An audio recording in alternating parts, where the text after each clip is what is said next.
All right. I want to thank everyone for being here, and we are now with the full committee ranking member. The gentleman from California joins us. We now have the ability to start our hearing. So I will introduce you after my statement and before you start your testimonies. So I'll open with my opening statement. Good morning, Jan.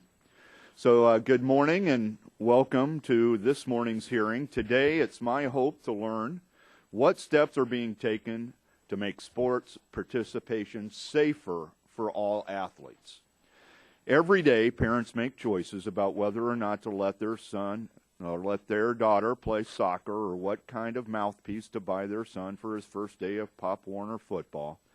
Unfortunately, it seems like every day we hear about how participation in certain sports can be dangerous. It's easy to understand how what parents see in the news inevitably affects youth participation in sports. Case in point, earlier this year, President Obama said publicly that if he had a son, he wouldn't let him play pro football. Then, the First Lady wants us all to move.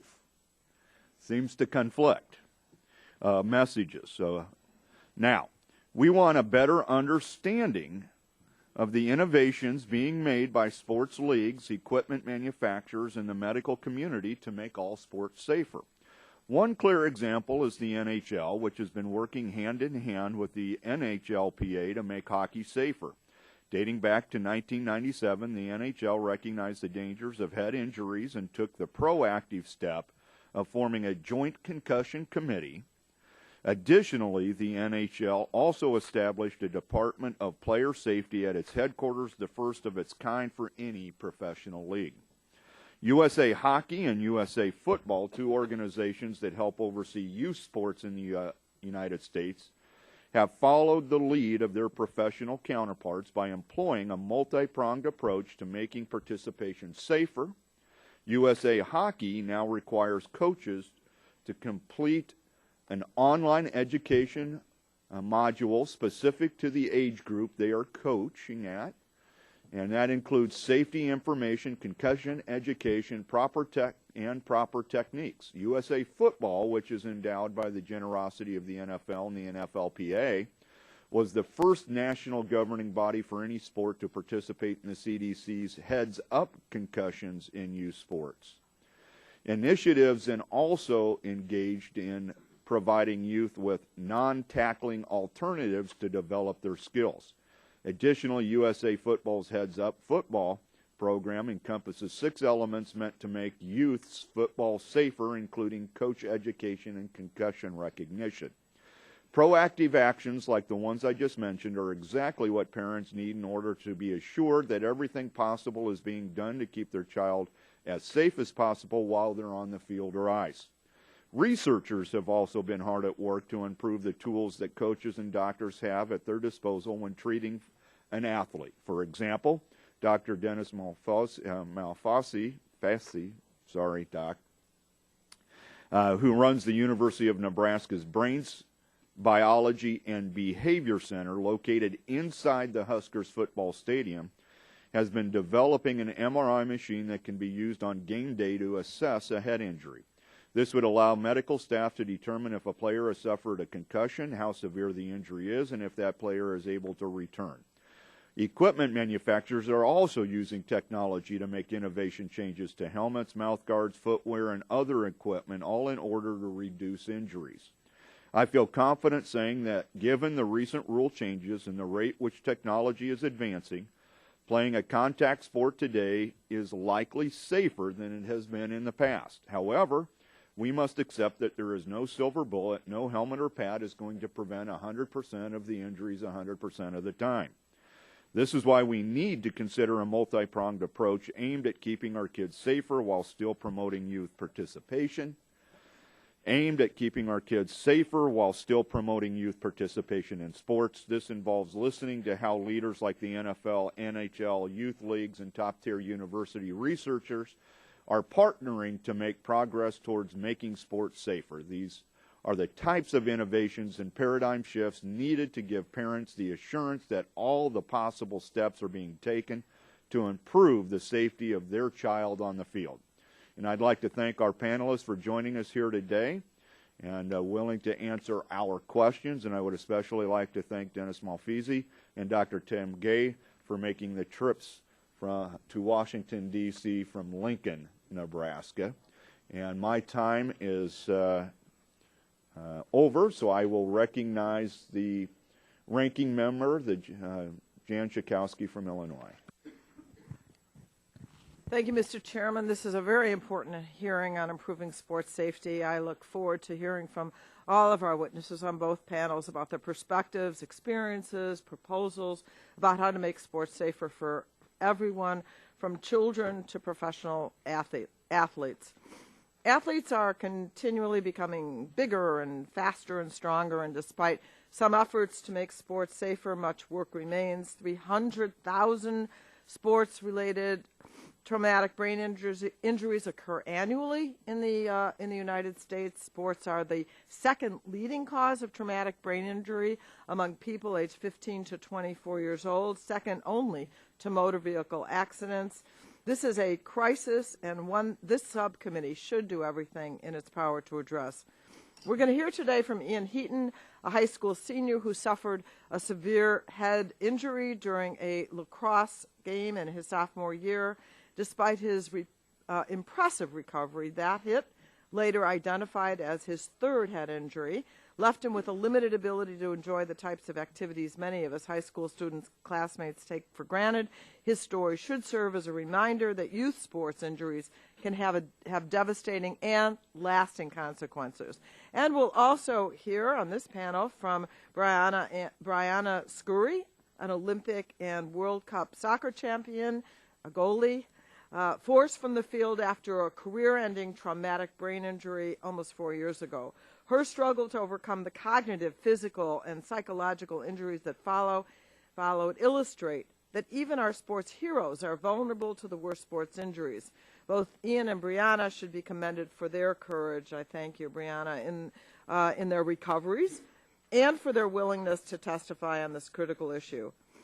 Dave Duerson, a Pro Bowl and Super Bowl winning safety and former member of my hometown Chicago Bears, tragically committed suicide just over 3 years ago. In doing so, he shot himself in the chest to avoid any impact on his brain, which he asked to have donated to medical research in order to allow scientists to study the impact of the brain trauma he suffered over his 11-year professional career. It was later disclosed that Duerson suffered from a, quote, moderately advanced, unquote, case of chronic traumatic encephalopathy, a disease linked to repeated blows to the head which can result in memory loss, depression, and dementia. The Heaton and Scurry stories prove that severe career-ending sports injuries can occur at any level of competition, and the Duerson case should make it clear to all of us that the impacts of brain trauma go way beyond an athlete's days on the field and can become more severe over time. We will also hear today from medical and scientific experts who have studied the impacts of brain injuries on athletes of all ages. We'll hear about the importance of taking athletes off the field of play as soon as there is suspicion of a brain injury and keeping them off until they are cleared by a responsible and trained individual. And finally, we'll hear from the NHL, the NFL, and youth hockey and football leagues that are responsible for mitigating traumatic brain injury in their sports. I hope to learn what changes they have implemented and will implement to rules, practice drills, and other aspects of the games that will reduce the risk of brain injury moving forward. I am not advocating for an end to sports as we know it, or maybe not exactly as we know it right now, but I also feel strongly that 300,000 head injuries per year are too many to overlook. We should take reasonable steps to reduce the risk, and I look forward to hearing from all of our witnesses.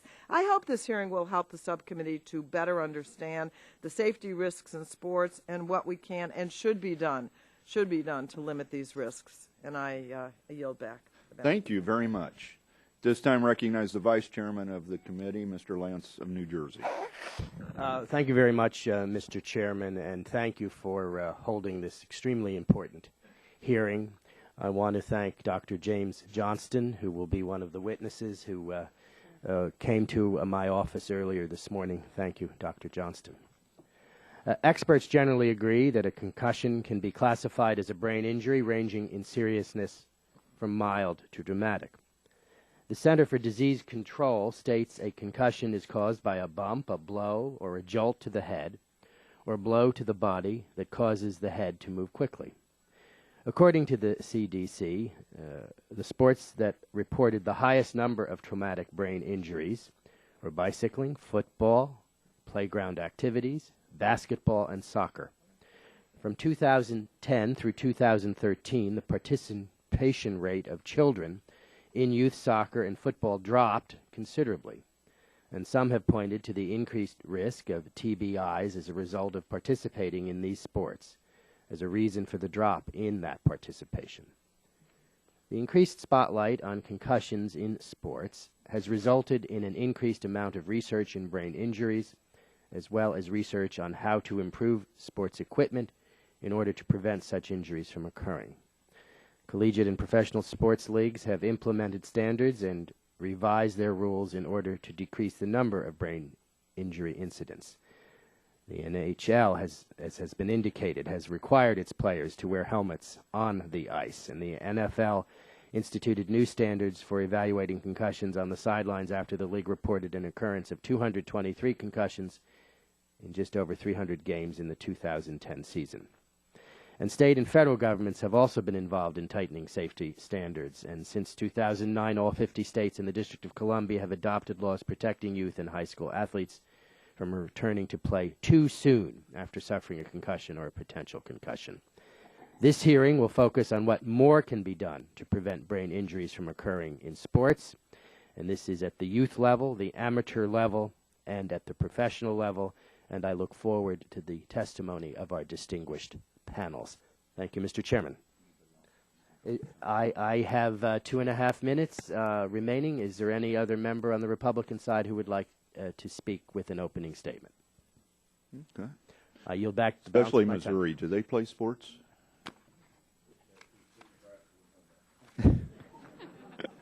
And on behalf of the Big Ten, I want to welcome Rutgers to the Big Ten. At this time, thank you very much. 5 minutes to the full ranking member of the Energy and Commerce Committee, Mr. Waxman. Thank you very much, Mr. Chairman.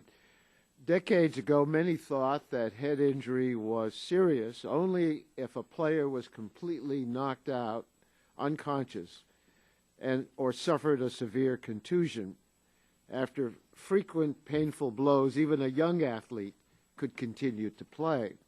But we now have strong indications that the effects of repeated brain trauma in sports, even those received during one's youth, can accumulate with consequences that are long-term, debilitating, and even life-threatening. These consequences can stem from injuries once considered minor, known as subconcussive blows, which may not be accompanied by any immediate adverse symptoms. Serious psychological and emotional disorders have been documented among former athletes that have suffered repetitive brain trauma. Researchers have a number of times found evidence of the neurodegenerative disease CTE when examining the brain tissue of dozens of deceased former NFL players. New imaging technologies have been able to show the metabolic changes in the brain associated with concussions and subconcussive blows. Brain injuries in sports can occur in a wide variety of situations, and different athletes' brains may respond differently to an injury. Sports-related brain injury is a complex matter, requires addressing many interconnected issues, so when the title of this hearing suggests we take a multifaceted approach to improve sports safety, I could not agree more. First, we need more neuroscience research. Radiological and longitudinal research methods can lead to earlier, more accurate diagnosis, a better understanding of the risk factors, and maybe better treatment options for brain injuries.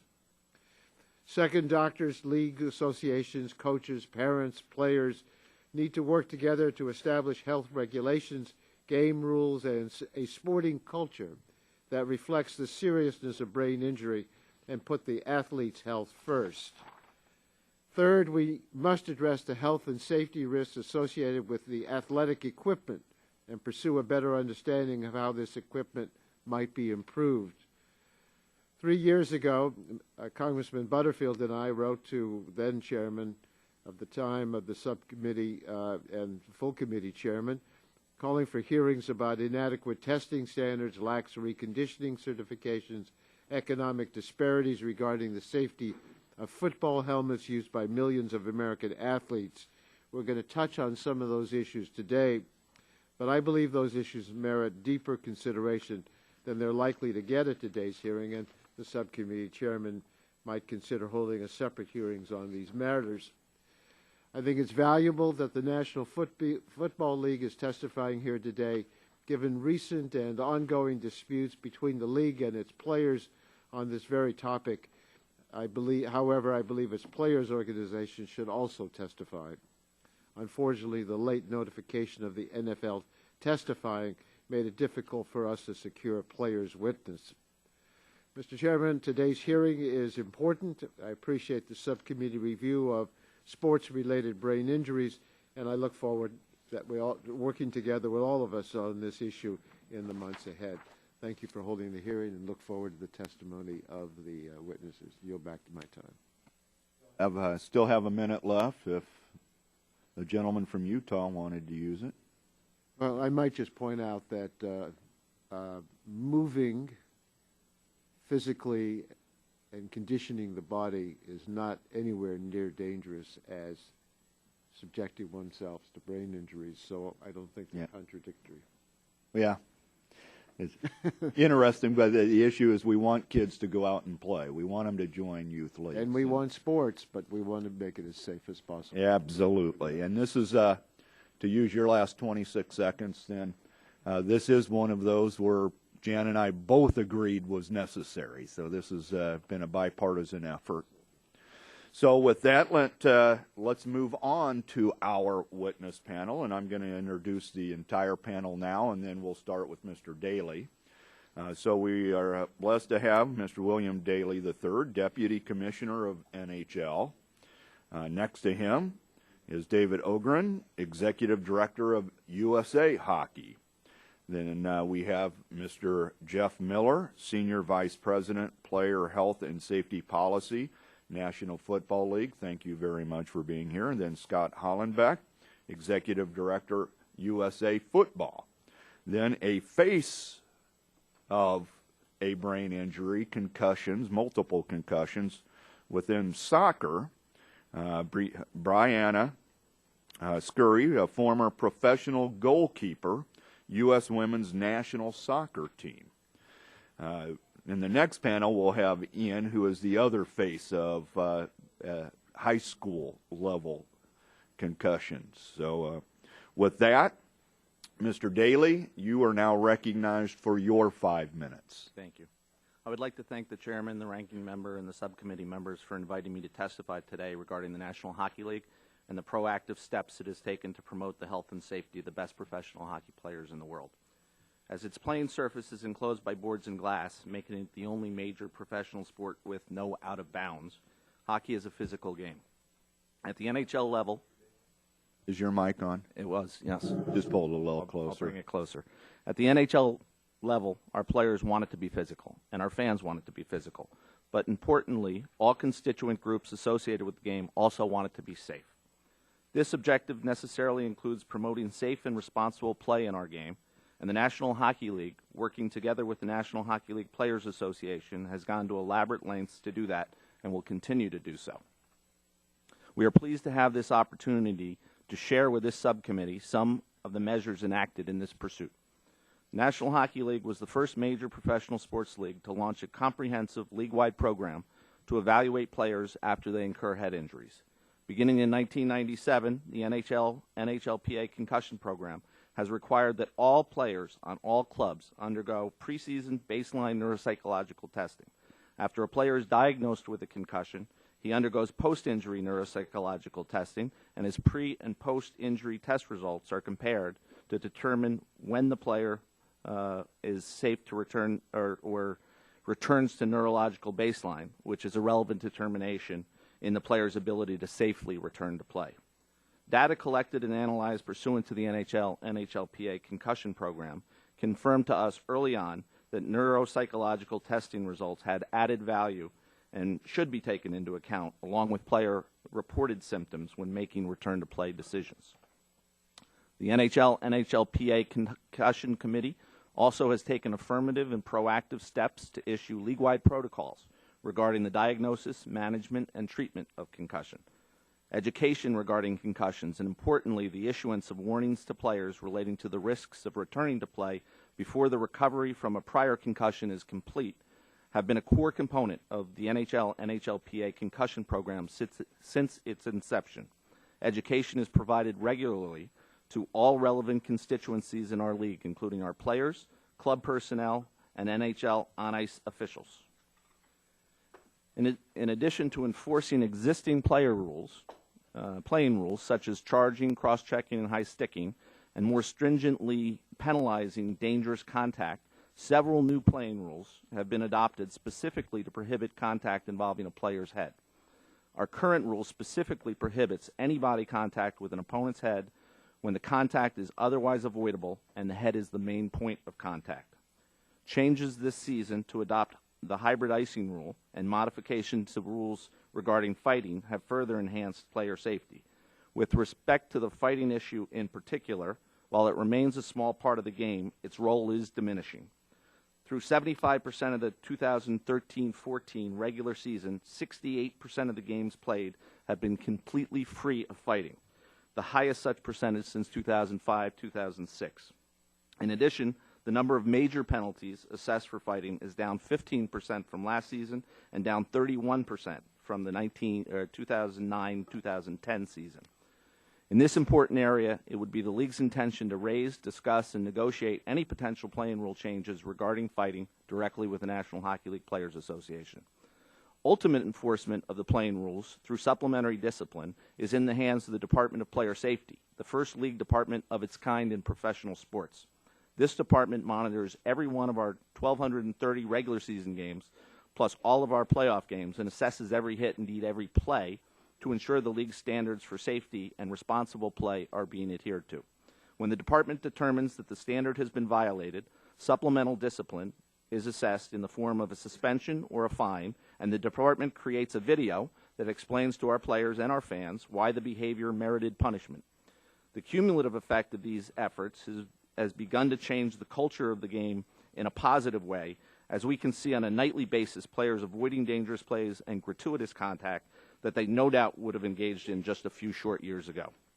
Since the adoption of a mandatory helmet rule in 1979, the NHL, together with the NHLPA, has continued to impose a series of additional regulations regarding player equipment relating to player safety generally, but also to head injuries more specifically, including most recently a rule adopted prior to the start of this season that mandated the use of face shields by all incoming players, the effect of which should reduce head injuries generally, in addition to providing enhanced protection for players' eyes. The NHL also has participated in concussion initiatives that extend beyond the NHL, including its representatives' participation in each of the 4 international concussion in sport conferences between 2001 and 2012, its support of federal and state legislative initiatives regarding concussions, and the league's support and assistance in the development of concussion educational programs for youth and junior-age hockey players. To summarize, while recognizing there is considerable work to be done, the National Hockey League has been and will remain absolutely committed to promoting the safety of its players. We firmly believe it's not only the right thing to do for our players, but it's the right thing to do for our business, both in terms of promoting participation at the youth hockey level and in maximizing interest by fans and consumers of the sport at the professional level. Again, I thank the chairman, the ranking member, and the subcommittee members for your time and invitation to speaking to you this morning. Thank you. Mr. Ogren, you are recognized for your 5 minutes. Thank you, Chairman Terry, Ranking Member Schakowsky, and distinguished members of the subcommittee. It's a privilege to be with you today to discuss an issue that is the top priority every day at USA Hockey, and that is the safety of our participants both on and off the ice. We've adapted well to changing environments over time, and we have two particular leaders that we wish to thank and who guide a great deal of our decision-making. One is Dr. Mike Stewart, our Chief Medical Officer, who is the head of sports medicine at the Mayo Clinic in Rochester, Minnesota. The other is Dr. Alan Asher from St. Elizabeth's Medical Center in Boston, who is also the chair of our Safety and Protective Equipment Committee. That committee has been in existence at USA Hockey for 40 years, and it's an important group helping to guide our board in making its decisions. We have a Risk Management Committee, which is concerned with the safety of the playing environment and the surrounding area. And in 1999, in cooperation with U.S. Figure Skating, we began an organization called Serving the American Rinks, or STAR, which is essentially a trade and education organization for ice facilities, focusing on a variety of operational aspects, including safety issues in rinks. In terms of the safety of our participants, we believe we can and do positively affect the landscape through three primary areas: education, rules and rules enforcement, and risk management. Education related to safety happens on an ongoing basis at USA Hockey, and we utilize many avenues to communicate. We have, very fortunately, direct electronic communication with every single home, every player, every parent, every official, and every coach in our organization through our database. We are constantly in communication with them with educational bulletins and news. Our coaches have a huge influence in providing a safe and responsible environment, and our coaching education program has long been heralded in the amateur sports world as the gold standard for coaching education. As Congressman Terry referenced, this last year, or excuse me, 2 seasons ago, we added an online educational module that is age-specific in nature, which also contains critical safety information, including concussion education.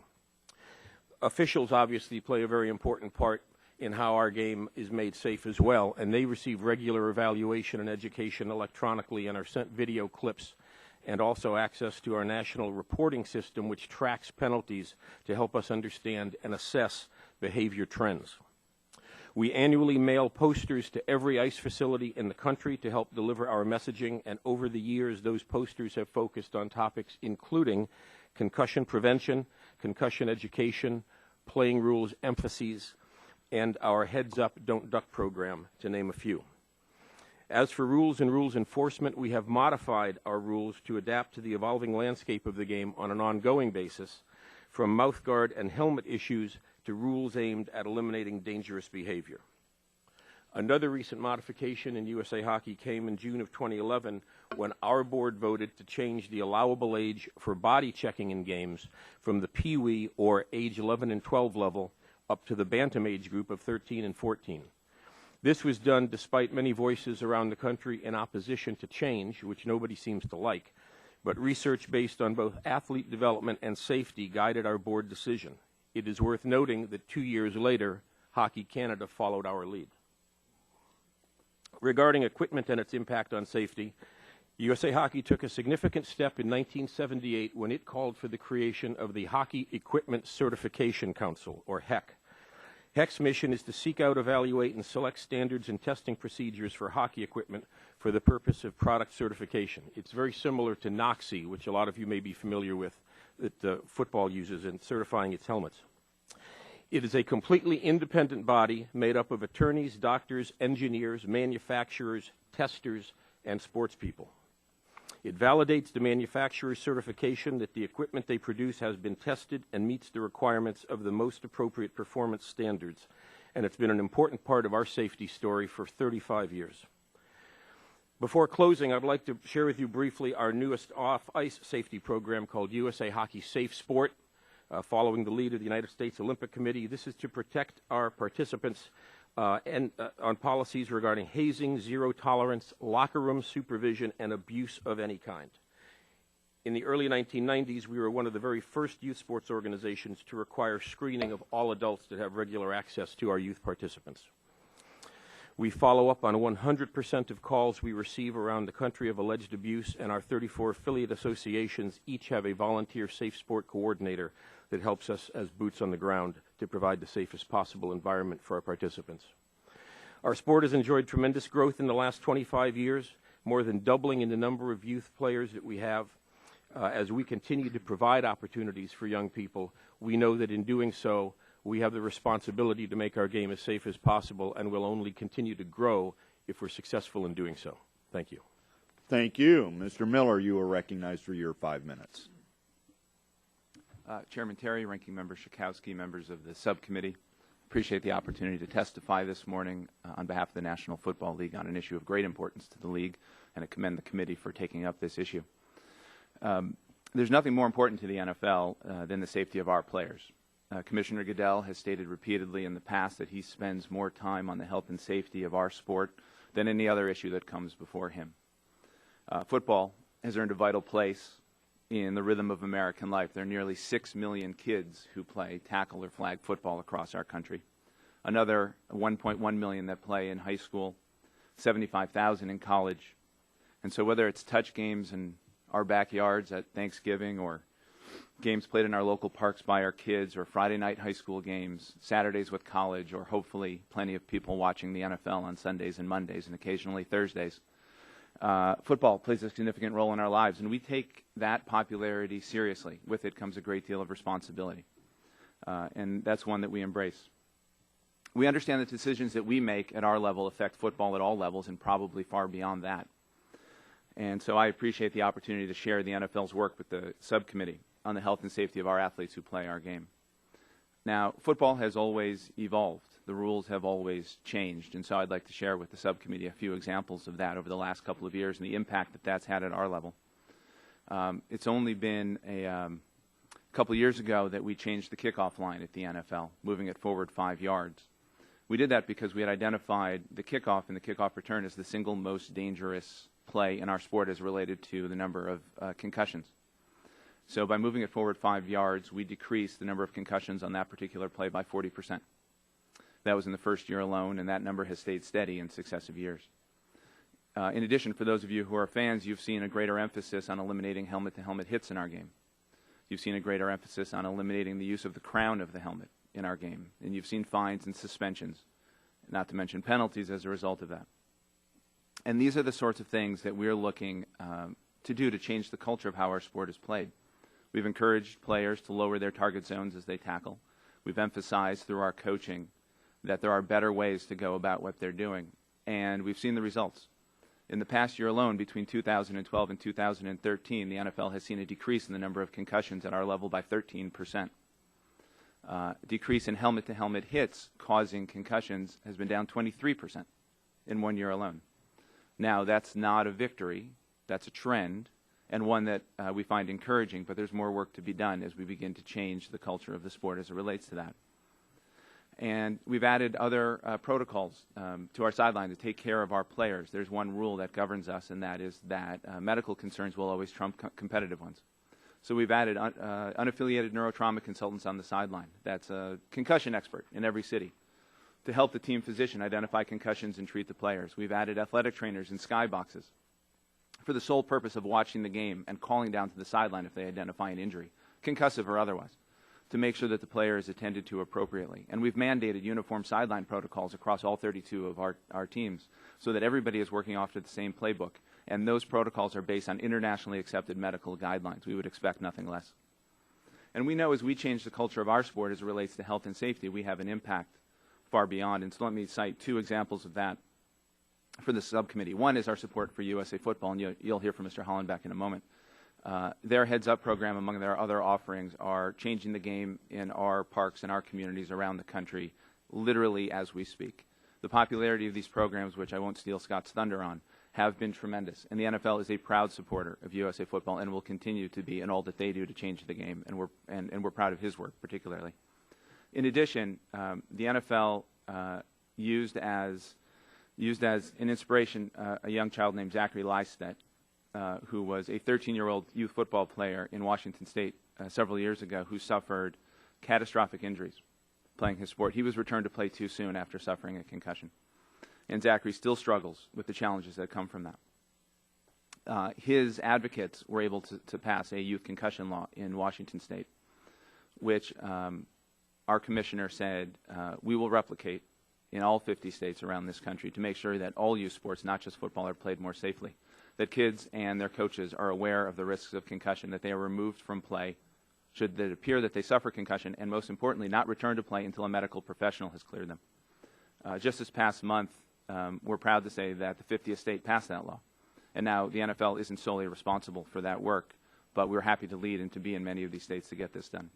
And as my time expires, let me just mention two other quick components. We've been proud to work with the CDC, promoting concussion materials that have gone out to millions of kids, posters in locker rooms, and to fund much of their Heads Up program. We've also invested tens of millions of dollars in research, $30 million with the NIH, which is the largest grant that the NFL had ever given. And the first $12 million of that has gone out already to study chronic traumatic encephalopathy.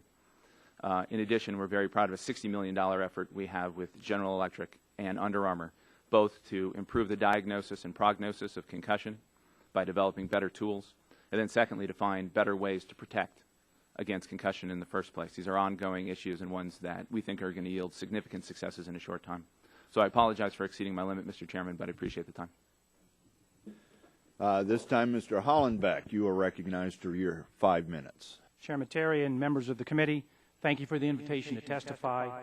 USA Football creates and directs programs and resources that establish important standards rooted in education for youth and high school football.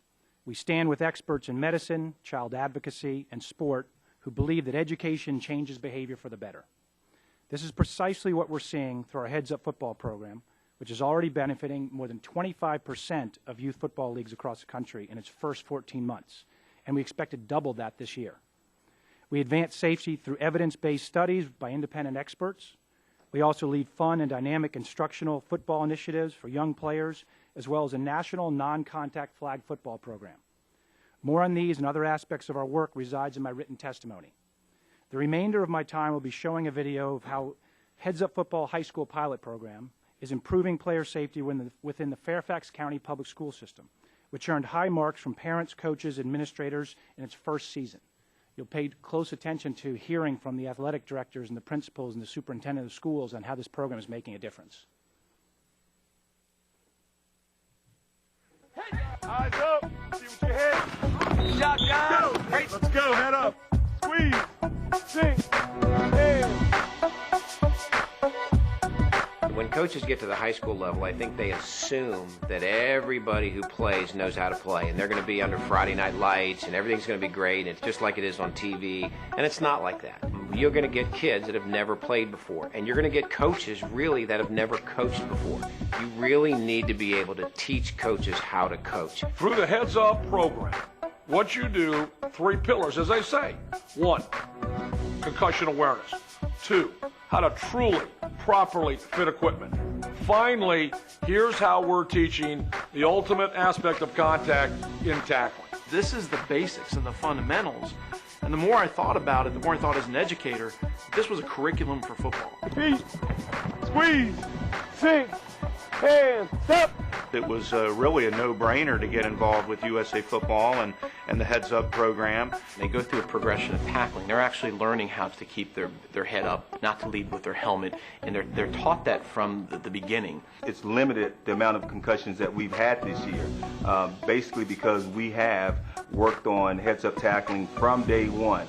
Squeeze, sink, hands, right foot, running through, sink, hands. Squeeze, feet, explode, there you go, head up. Feet. Eyes up, shoot, head up. The coaches have completely bought in and endorsed what we're doing.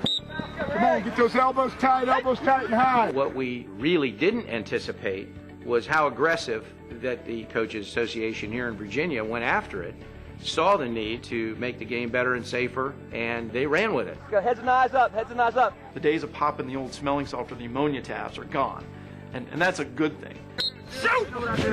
Heads Up Football has allowed concussions to become a topic of conversation in a positive way. Well, I just think it's standardized everything. It becomes a much more consistent way of teaching the game. This kind of instruction keeps my staff in line. They're seeing a very distinct improvement and reduction in injury. And I think that says a lot about the program. What this has really done, because we're hands-on with the parents now, we're showing them how the progression goes, we're teaching them the terminology as well. it brings a level of comfort to them. I think it's really good that all the coaches are learning proper techniques on how to teach these kids to do it right. I'm so relieved that they're teaching this to these kids at such a young age, because I was never taught that. In our family room, Britton will show us, and demonstrate on his dad, not his mom, the techniques that he's learning. His coaches not only employ the technique, they keep after the kids and make sure they're doing things correctly, and it shows me that they really care about the kids. I'm not worried about whether he's going to get hurt on the field, because I know that his safety is just as important to them as it is to me. Our partnership with USA Football is frankly a vital piece, not only of our football program, but of our athletic program in Fairfax County. Buzz, hit position, rip and shoot, good! It's opened the door because now our lacrosse programs are talking about it, field hockey's talking, everybody is talking, what are we going to do overall in a very positive light. We agree with the mission of USA Football, and that is to allow our students to participate in competitive athletics and learn so many wonderful life skills from that experience, but to do it in a way that's healthy. So I can truly look at a parent who has those questions and say, here's what we've done. Here's what Heads Up Football has brought to Fairfax County Public Schools and what we brought to Heads Up Football. It's an awesome, awesome opportunity for coaches and parents and kids and officials and everybody to get on the same page to help kids. If you're an administrator at a high school, you're being asked the question, how are you making our program safer? What are you doing for my kids? We can answer that now.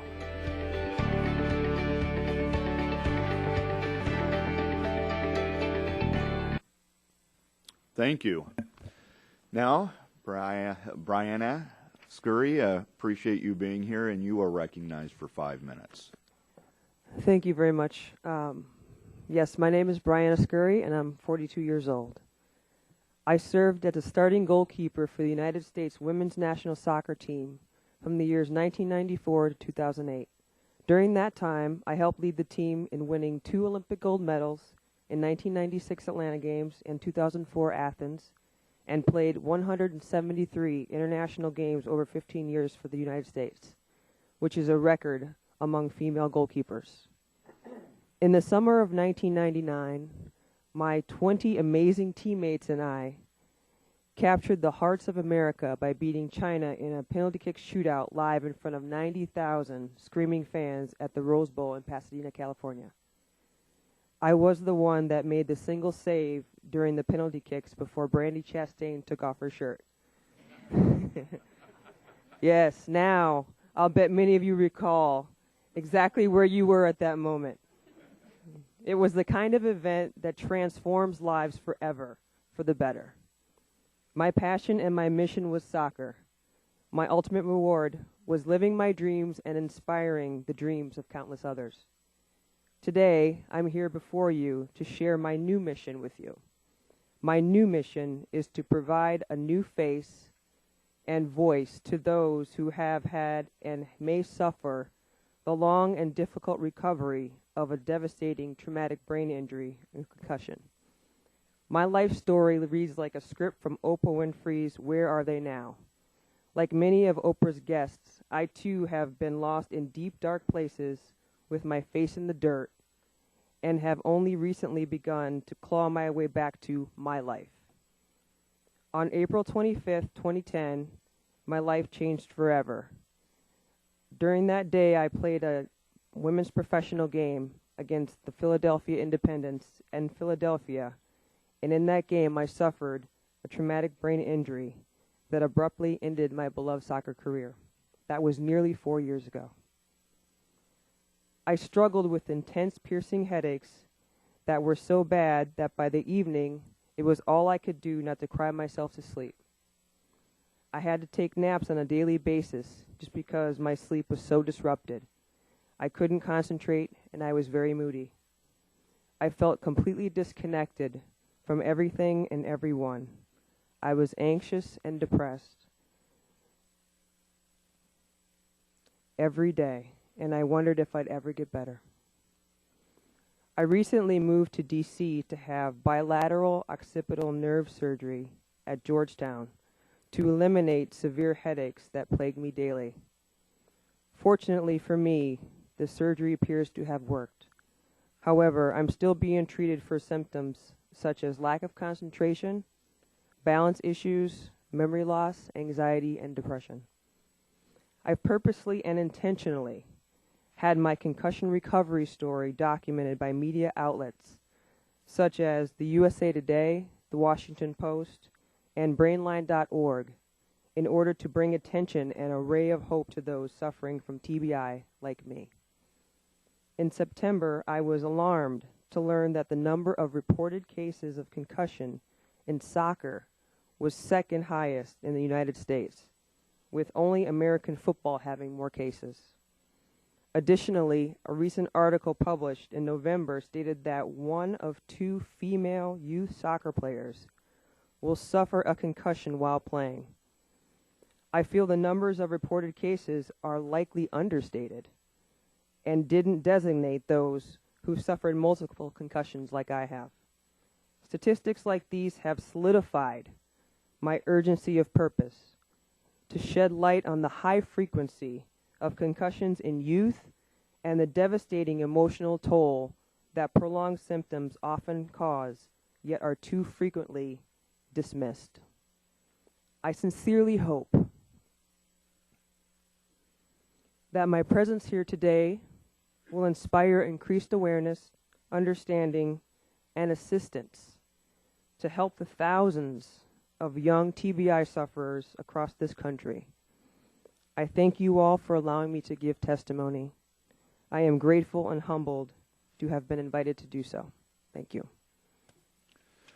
Thank you very much, and that was powerful. So this is our opportunity now. Each of us have 5 minutes to ask you questions.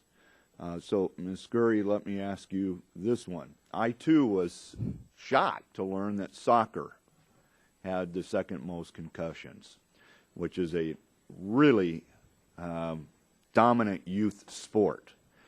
Are you seeing changes within soccer, and unlike there's an obvious top-to-bottom connection that we heard from the NHL and the NFL, is anything like that occurring in soccer? Thank you for the question. I too was very surprised to read that statistic. I think it is so high in part because the explosion of players that are playing soccer now in the last 10 years. I am not finding that soccer has completely grasped the alarm or the situation like USA football, USA hockey have. Part of the reason I'm here today is to shed light that soccer too should be instrumenting different protocol like NHL and the NFL are, and hopefully the governing body for soccer, which is U.S. Soccer, will start to understand that our great sport is in danger of having too many head injuries and that something does need to be done about it and something needs to be instrumented. And thank you, and I think your assessment of the game that you played and winning that championship over China, we all, at least I, remember that one event. Thank you. It was a great game. Now, to Mr. Miller, and NFL has taken, I think, seriously undertaken effort to get the so-called return-to-play guidelines adopted at all state levels. Can you tell us more about what the guidelines are and how they're developed? Sure, and thank you for the question. The Zachary Lystad law, which is the model law that was passed out in Washington State, contained 3 primary elements, the first of which would be that parents and their kids would have to sign off on an education sheet, a notification about the risks, signs and symptoms related to concussion before they were allowed to participate. The second was that a child who appeared to have suffered a head injury must be removed from play immediately. In other words, the coaches were asked to act conservatively. And finally, that a licensed medical provider who has a training in the management and evaluation of concussions had to return every child to play. And that part was done in large part to eliminate the danger that was that Zachary faced when he returned to play in the same game too soon. And all these laws are very new. And so I know that there are academics who are studying them to see their success, but I just know as one anecdote in Washington State, the one that had the first one, in the years after the Lystad law was passed, they didn't see a single brain injury, in other words, blood on the brain of any single football player in the state of Washington.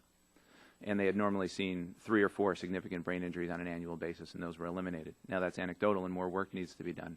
And I commend those states who are going back and making their laws more strict, because they need to be expanded to the youth level. Many of them are high school only. They need to be expanded to recreational spaces, so it's not just school-based sports.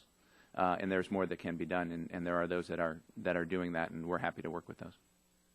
Thank you. Mr. Ogren, have you seen a demonstrable reduction in concussion incidents at USA Hockey after implementing new techniques? We do not have the same statistical data that I think, excuse me, we don't have the same statistical data that I think USA Football has invested in, and in fact we're talking to Daedalus, the same company, to do that sort of thing. We have any concussions or too many concussions. What we have focused on is research, education, and rules enforcement. The statement was made in someone's opening remarks regarding the culture of certain sports, and obviously we know that a lot of sports at the youth level suffer from a misplaced, macho attitude. A lot of coaches think they are coaching at the professional level, and they are not. And so changing that culture is very, very important. We've been very, very strict about return to play rules, and as Scott used a phrase earlier this morning that I appreciate very much, and we adopt the same thing: when in doubt, sit them out. And I think when you're talking about a grassroots sport, in our case, we've got 350,000 youth players in 2,500 programs, and that equates to about 25,000 teams. One of our big challenges is quality control. You can't get everybody to act the same way or to think the same way. But we do know, I think because of our emphasis on preventing head injuries and what to do with them, how to recognize them, how to treat them, how to respond to them, and making sure the return to play decision is a medical decision, not a coach's decision, that the number is dropping. Great.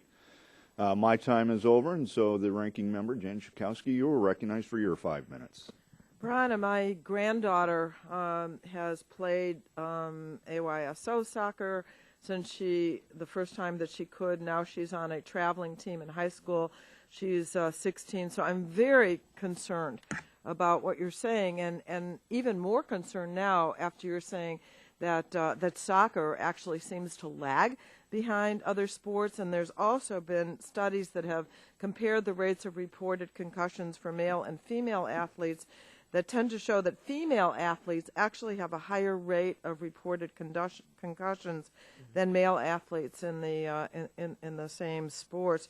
So what would you say that we need to do immediately? I mean, I really do worry about her now and what could happen.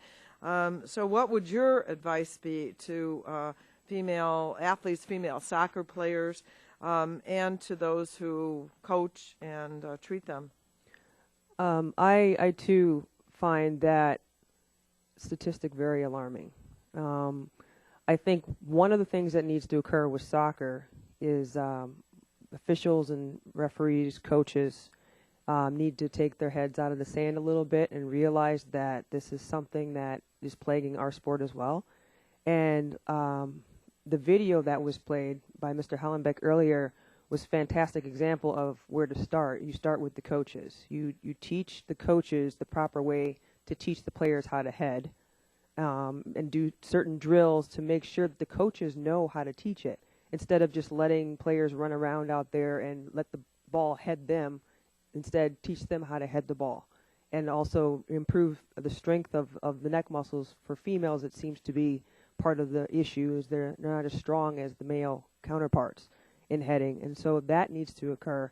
And there just needs to be an understanding and an education of what you're looking for when a head injury does occur. Let me ask you a question. I don't know if soccer is the only sport where you quite deliberately use the head. Right. Is that an inherent problem? I don't necessarily think it's an inherent problem, but obviously I think that scenario when there's a ball in the air and you're going to head, that there's something highly probable that could happen. But I think if you teach it properly, you're going to have those head injuries no matter what you do. Just like I said, when you play the sport, you're going to have injuries that happen. But I think that certain things that happen during a heading situation isn't the only reason or only time when concussions occur. Mine in particular happened when I was playing in the goal, going for a low ball from my left. The player came in from the right and hit me inside of my head with her knee. And that has nothing to do with heading at all. You know, head to knee, head to foot, head to post isn't part of that. Well, I'd love to get your advice as we move forward, and anything that I can do outside of this body, because I certainly worry about my granddaughter. Mr. Miller, I wanted to ask you a question. Retired NFL players face some of the most serious health challenges of any sport, yet benefits for former players are not on a par with Major League Baseball or the National Basketball Association, despite the fact that the NFL has more than $9 billion in annual revenue. So yes or no, does the NFL yet provide lifetime health insurance for former players who did not play under the current collective bargaining agreement? No. The players are able to continue their medical coverage when they leave the game, but they do not provide lifetime medical coverage. In the most recent collective bargaining agreement with our Players Association, there were in excess of $600 million that went to the players who played pre-1993 and added pensions and benefits. All of our programs are collectively bargained with our Players Association, and so I think during each iteration of our collective bargaining agreements, you've seen changes and improvements made, excuse me, to the programs for retired players, including this year, for example, this past CBA, for example, a neurocognitive program, screening program. I understand, but professional baseball and professional basketball do provide lifetime health insurance for former players. And while I understand the NFL's 88 plan, what could be the reason to not provide lifetime health insurance for former players? Well, like I mentioned, all of our programs, all of our benefits, and all of the policies are collectively bargained with the Players Association. And so the improvements that we've seen as far as care for retired players, whether they be the 88 plan, as you mentioned, which accounts for any player who suffers from a diagnosis of dementia, neurocognitive benefits, which help players, joint and hip replacements, all of those sorts of things are improvements and are made available to players should they suffer from those issues. In addition to a number of other practices and programs, including helplines, and our Player Care Foundation, the Players Association, has additional programs to help players who are in need at little or no cost, and those programs exist today. I yield back. Mr. Lance, you are recognized for 5 minutes. Thank you very much, Mr. Chairman. Mr. Miller, the changes that you've made in recent years, the rules change, the increased penalties, suspensions for rule violations, reducing full contact practice days. Can you share with the committee data that you have that this, I hope, has had a positive impact on concussion incidents that might encourage leaders at other levels of football? Absolutely. And we're happy to share with the committee, some greater information than I can offer in my oral testimony. Certainly. But the most interesting number from my perspective is when you count up the number, all of the concussions that were diagnosed in games and practices, preseason practices, and postseason practices, you see a 13% decrease year over year. And 13% each year. 13% between 2012 and 13. Very, very good. And the emphasis has been on eliminating the use of the head in the game, specifically helmet-to-helmet hits, which are a significant cause of the injury. And in those circumstances that we've been able to identify where two helmets collide, we've seen a decrease in the number of concussions by that cause by 23% in the past year. There's a lot more work to be done, and those numbers could change year over year. I don't think anybody should rely upon one-year data as some sort of conclusion. But I'm happy to go into that further with the committee if you'd like to see more of the information. Thank you. I think we would, and this is, of course, very helpful, and I hope that the improvements continue. Mr. Hallenbach, I believe your testimony indicated that 15 high schools in 10 districts participate in your pilot program last year, and that you are anticipating 500 to 1,000 will participate this fall. And, of course, I would imagine high school football is the football that most of us have experience either through ourselves or through a child, in my case a son, and this is part of the American tradition. What are your plans for getting more school football programs at the high school level to participate, and what does your outreach entail, and how do schools across the country learn about your program? I think the purpose of this hearing is multifaceted, and one of the purposes, I would hope, is to inform high schools across the country about your program, as the video indicated occurs here next door in Northern Virginia. Thank you. So first of all, one of the common themes we're hearing, of course, is inconsistency. And football probably is the most fragmented of all youth sports, and even at the high school level, there are significant challenges there. So what we're trying to strive for through this Heads Up Football program is consistent teaching of technique, consistent teaching of terminology, and now getting out to these staunchly independent youth programs as well as now high school programs. The good news is they're actually being responsive.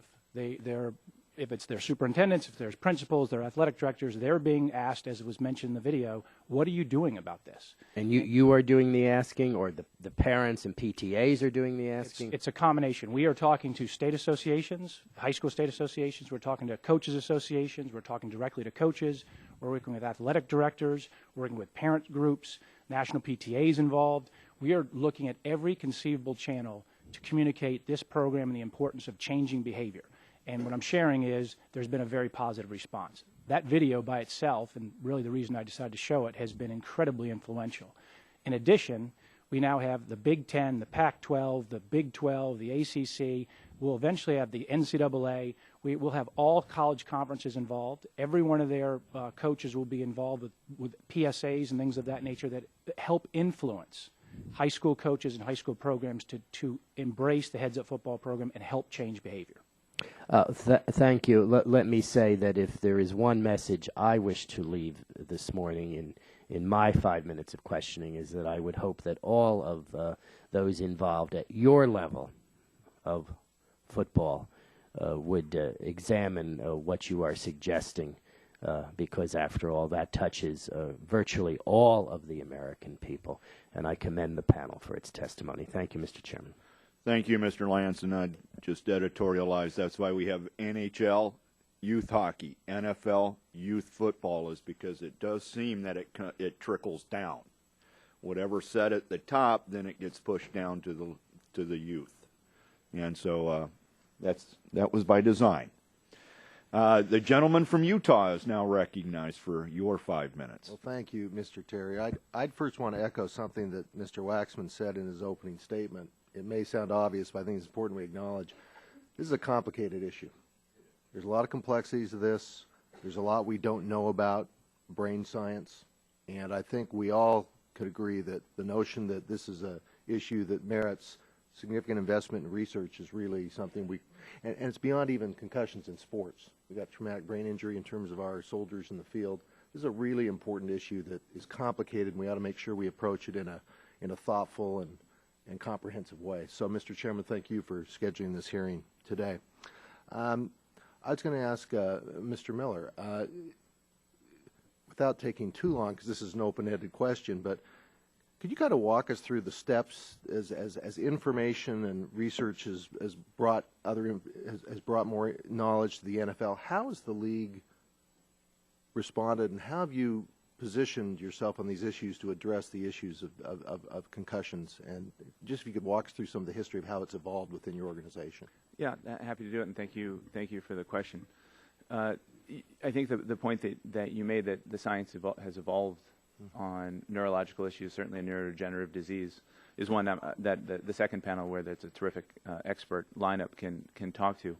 But we rely on the outside advice of very well-known, well-respected, probably internationally known neuroscientists to advise us as to what the state of the science is and how best to go about changing our game to reflect that. And so that's how we ended up creating a unified concussion protocol and return-to-play protocol for our sideline. That's how we ended up with additional concussion experts on the sideline. This is based on the advice of outsiders who tell us this is the best way to handle your players, this is the best way to treat the game, and this is, if you want a culture of safety, this is what you would do, and we followed their advice strictly and meet with them very frequently. Right. And I noticed your title is Senior Vice President of Health and Safety Policy. Is that position, that's got to be a position that didn't exist 20 years ago, I bet. It did not exist 20 years ago, and I'm proud to be in that role, and it's an exciting one. I know this hearing's on concussions, but since you're here, I got to ask you one other question that may be a little different topic. Over the last few years, I've communicated with the NFL about my concerns about the issue of human growth hormone testing, and I know that's something that was raised in the last collective bargaining agreement effort, and there's an agreement to agree later, but that hadn't always come together as much. And I know this is something that's important to the league. Can you give us an update on what's going on testing for human growth hormone? Sure, we appreciate the question. Unfortunately, we don't have human growth hormone testing yet. The league has been ready, able, willing to pursue it, as you mentioned, since it was agreed upon in the collective bargaining agreement. Unfortunately, our Players Association has thrown up obstacles, probably fair to say, from our perspective, excuses for a period of time. And I think the testing goes to the integrity of the game, certainly. It also goes to the health and safety of the sport. Yeah. You don't know where this stuff is coming from. You don't know who's giving it to a player or players, and you don't know what they're putting in their bodies.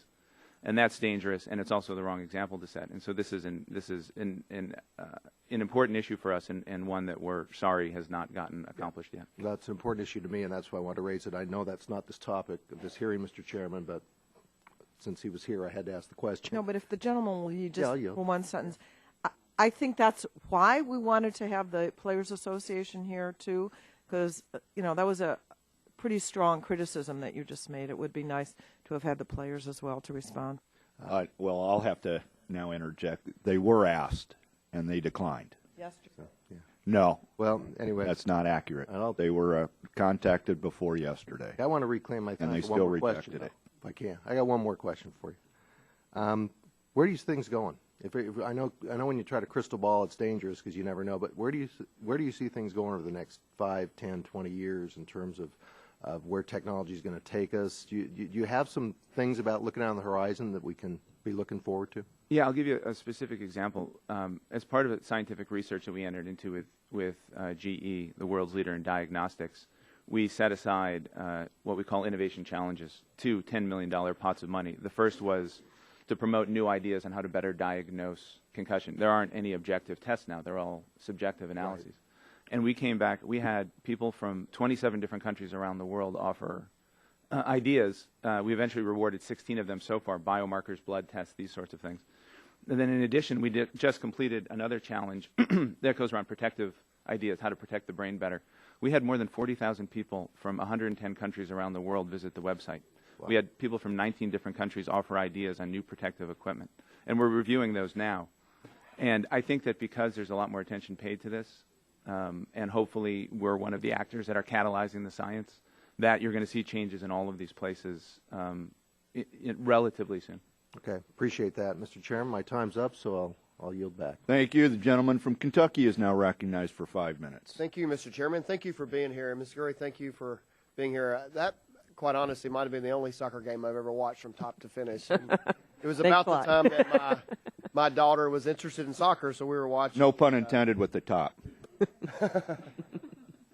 Okay, no pun intended. That went over my head. I'm sorry.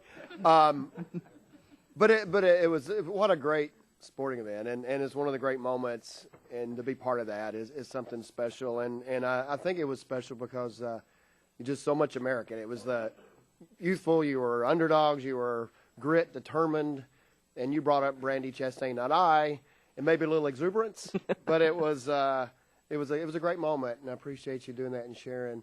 But when I played high school football, that's my claim to athletic prowess, I guess, which was it. But we practiced football in August. I remember one time in the South, 90-something degrees, and we're all running water breaks. We run to the water break, and some smart aleck kicks another guy's foot, so he falls, knocks all the water over. So the coach says, well, if you guys don't know how to handle that, we're just not going to have water today. So that was over 30 years ago, and that would never happen anywhere today. There was actually in Louisville a young man who passed away on a football field, and the coach went to trial over it, and turned out he wasn't convicted. But so I think the awareness and stuff like what I described in my youth would never happen on a football field anywhere today. At least I hope it wouldn't. But we still have these injuries, and I think, Ms. Curry, you talked about your injury being, it wasn't heading, it wasn't changing tactics, it was just, in soccer you're wearing cleats and short pants and a shirt, and somebody hit you in the side of the head with their knee. Right. And when you look at, I watch a lot of football, of course they now have targeting. If you're in college football, you're ejected from the game for targeting. But a lot of the injuries you'll see is the quarterback gets knocked down and somebody runs in, their knee hits them on the side of the head. And I don't know how you change those, how do you deal with that kind of, I know you're trying to do the techniques and tackling and not heading the ball in the right way, but just the incidental things that happen because you're playing a sport that are going 100 miles an hour. Do you have any comments on that, Ms. Curry? Yes, well, thanks for the question. That is very relevant, actually, because my hit, when I watched it actually last night again on video, it doesn't seem to be a hit that would have taken me out of the game. As it was, I got hit, and then there was a few minutes later before I actually ended up coming out. Wow. There really, there wasn't even a foul called, actually. So that's part of the problem, right? Sometimes a hit is a glancing blow, and it doesn't even really seem to be anything that's a big deal. But I think for me, my main focus is what is done after a hit occurs, and to keep children and young players off the pitch after a blow occurs to assess them, and then determine whether they're ready to go return to play or not. I think that is the key for me and why I'm speaking out about this, because I've been around the country talking to different organizations, and I'm finding that kids are getting concussions 5, 6, 7 in a very short period of time because they're returning to play too soon, and that's where I think a lot of the awareness and education can help. Well, thank you. And Mr. Miller, with that, I mean, you should do everything you can to stop the head-to-head and so forth, but it seems, because they'll play them on TV over and over, this is when somebody gets injured and they're out, and they'll, like a knee of the lineman hits somebody like John Runyon, hits the side of somebody else's head. I mean, it's just incidental, but I guess you're right. You can't really prevent that from happening, but it's how you react to how that happens. Is that? Well, I think that's, excuse me, I think that's right. One of the recommendations made by the 4th International Concussion Conference in Zurich was to look at the playing rules of the game. And in our case, we've done that, and I know other sports have done that as well, so you create the best possible situation. Mm-hmm. In a contact sport, there will be injuries, and there will be hits to the head, and those problems will occur. And so where that happens, we want to make sure that we're treating them appropriately, and so that's where the focus shifts from prevention to appropriate treatment. Well, thank you. And I'm about out of time. I just want to say, Ms. Curry, I was sitting on the edge of the couch leaning and moving as they were shooting against you, and hopefully you felt my assistance and were able to help us both together win one for our team, right? Absolutely. Thank you very much, and I yield back, Mr. Chairman. Great, good job. I'm glad to meet you. Thank you. You too. Thank you, Ms. Guthrie. Now the gentleman from Maryland is recognized for 5 minutes. Thank you, Mr. Chairman, and thanks for the hearing, and thanks to our panel. Mr. Hallenbeck, I had a quick question about whether the school districts that you've been working with that have been implementing this, has that affected the liability policies that they maintain as a jurisdiction? In other words, is there any trend towards that may be getting pushed by the insurance industry, for example? So in other words, insurer would say, well, previously I would have provided liability coverage to your school district based on these measures or assurances that the district made with respect to how it's conducting its sports program.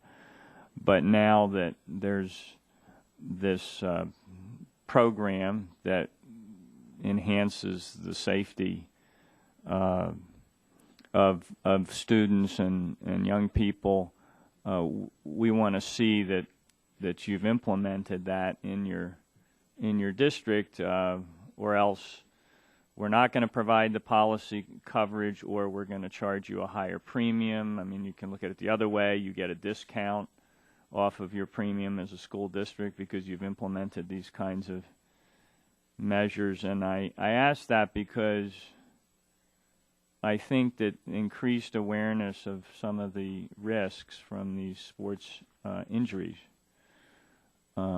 may lead to pressure in terms of liability on school districts. And you'll get some that may choose, based on the premium that gets charged, that to push the program out because they don't want the liability that comes with it. So I was just curious whether your program has, whether you're aware of that kind of effect from the program, or more generally aware of kind of how the liability concerns intersect with some of these safety efforts that are underway.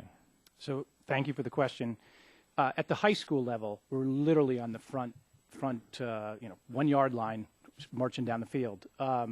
And I will mention that we're having very positive conversations with the state of Maryland right now about participating in heads-up football across the entire state.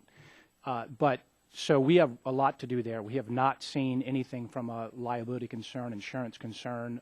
With Fairfax County, we worked very closely with all their schools and their school district about those issues, but they told us, and we checked ourselves, they felt they had the appropriate coverage. However, to your point, at the youth level, we are absolutely seeing the insurance industry at large, and really the largest provider of casualty and liability insurance, step forward and actually stated that if youth football leagues participate in the heads-up football program, they would receive a discounted program and a more comprehensive coverage. So we're absolutely seeing a positive response by the insurance industry, which, of course, has its merits. Thank you. I yield back. Mr. Ogren, is there any insurance liability issues at USA Hockey? Yes, Mr. Chairman, there are plenty of insurance liabilities, and I think unlike USA Football, for example, which is much more decentralized than are we, our participants are all insured by us as a national organization. So whether it's player accident insurance or whether it's catastrophic insurance, or whether it's liability and even D&O for all of our leagues, all of that is part of what our members pay us a membership fee for. Those claims, or those premiums rather, are obviously based upon the number of claims. And so that's another business reason why it's in all of our best interests to try to come up with every technique, every practice, every policy that we possibly can to make our game safer. The number one reason, of course, is the safety of the human beings playing our sport, but there's good business reasons for all of us to want to do everything possible to make the game safer. Thank you. Mr. Kensinger, you were recognized for 5 minutes. Thank you, Mr. Chairman. Thank you for your leadership in holding this hearing, and to all of you, thank you for being here and bearing through a bunch of politicians. I appreciate it. I appreciate the diverse panel that's gathered here and the important insights you guys are able to provide on the prevalence of concussions in sports. According to the CDC, 175,000 sports-related concussions impact youth athletes each year. And I think today's hearing has been very constructive in helping us to move forward on understanding that and alleviating it. I've read much about the legislative action taken across the United States to pass concussion laws. In my home state of Illinois, similar legislation was passed in 2011 to require that education boards throughout the state work with the Illinois High School Association to adopt guidelines that raise awareness of concussion symptoms and ensure students receive proper treatment before returning to the team. In addition, it's encouraging that professional sports leagues and teams are taking steps to address concussions not only in their own ranks, but also working with colleges and youth leagues to bring attention to the issue.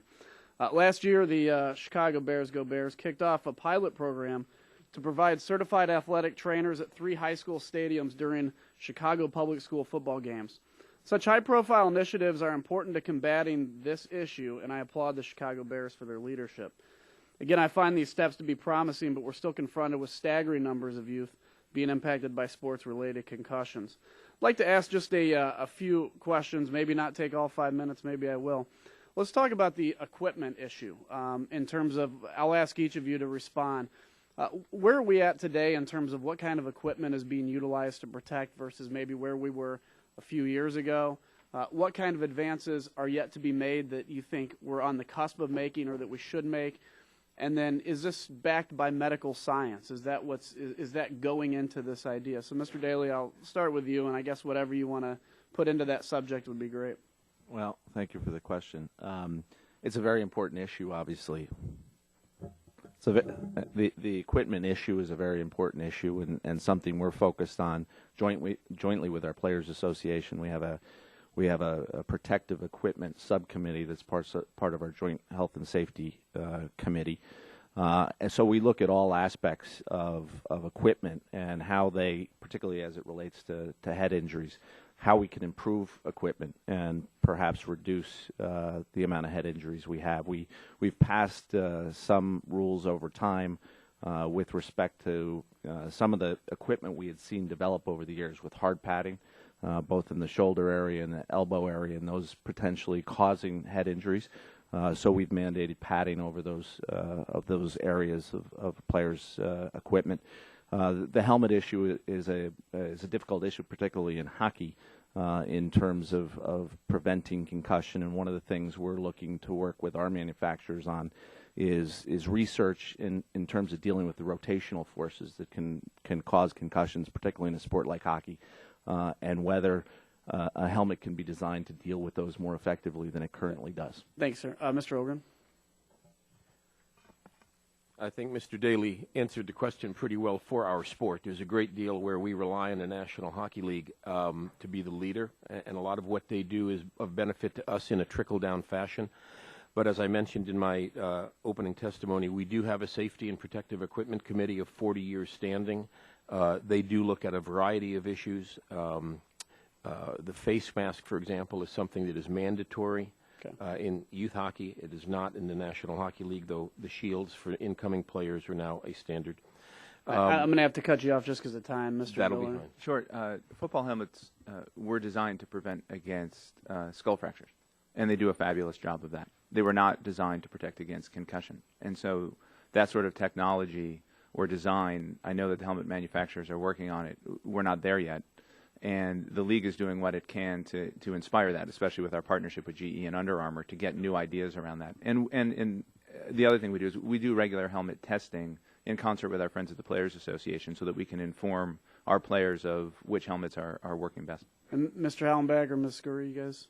Yeah, I would just trickle-down effect again is important there. And the only thing I'd add is we're working now closely with the Sport and Fitness Industry Association and their new football council, so we're getting insight from them and working together on how we can improve things. Thanks. And Ms. Scurry?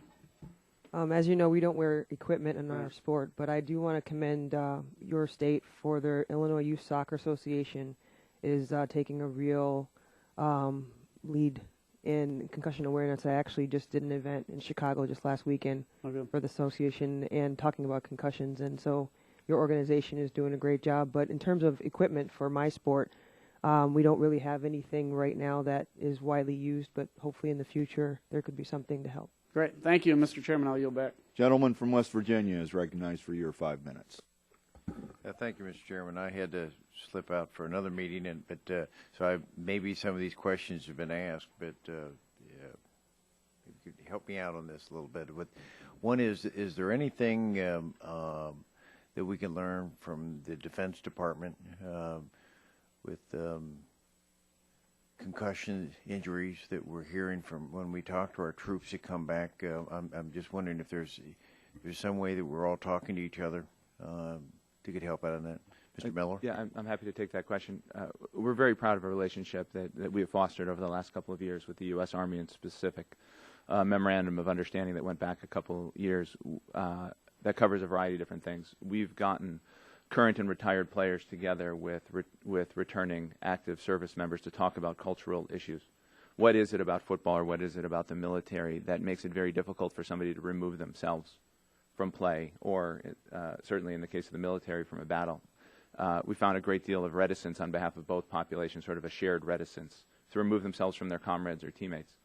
And it instills a question as to how you get somebody to talk about, to tell their teammate or to tell their colleague, hey, you don't look right, you should get off the field. And so we've learned a lot from that. And let me just add briefly as well, we meet regularly with the Army to talk about the research that they're doing from a scientific perspective. We share our agenda, we share the ideas that we have, and they do with us as well. And it's proven to be a very cooperative and beneficial relationship thus far. Okay. The other, anyone else want to add to that about our military? The second question has to do with states have workers' compensation programs to deal with various disorders and injuries. Black lung, for my state, it's treated in a way that people don't have to take legal action to get help through the workers' comp program. Is that something that would be a benefit here in this program for injuries? We have a friend of mine has spent quite a few years in litigation with the NFL over this matter, and just thinks it's such a cumbersome. And we also have a East Coast Hockey League team in our city, and we see some of the injuries, and we hear from some of the players and coaches about that injury. Is there a time that we should have a workers' comp program for brain injuries? Should that be included in something? They're not required to follow litigation to get help.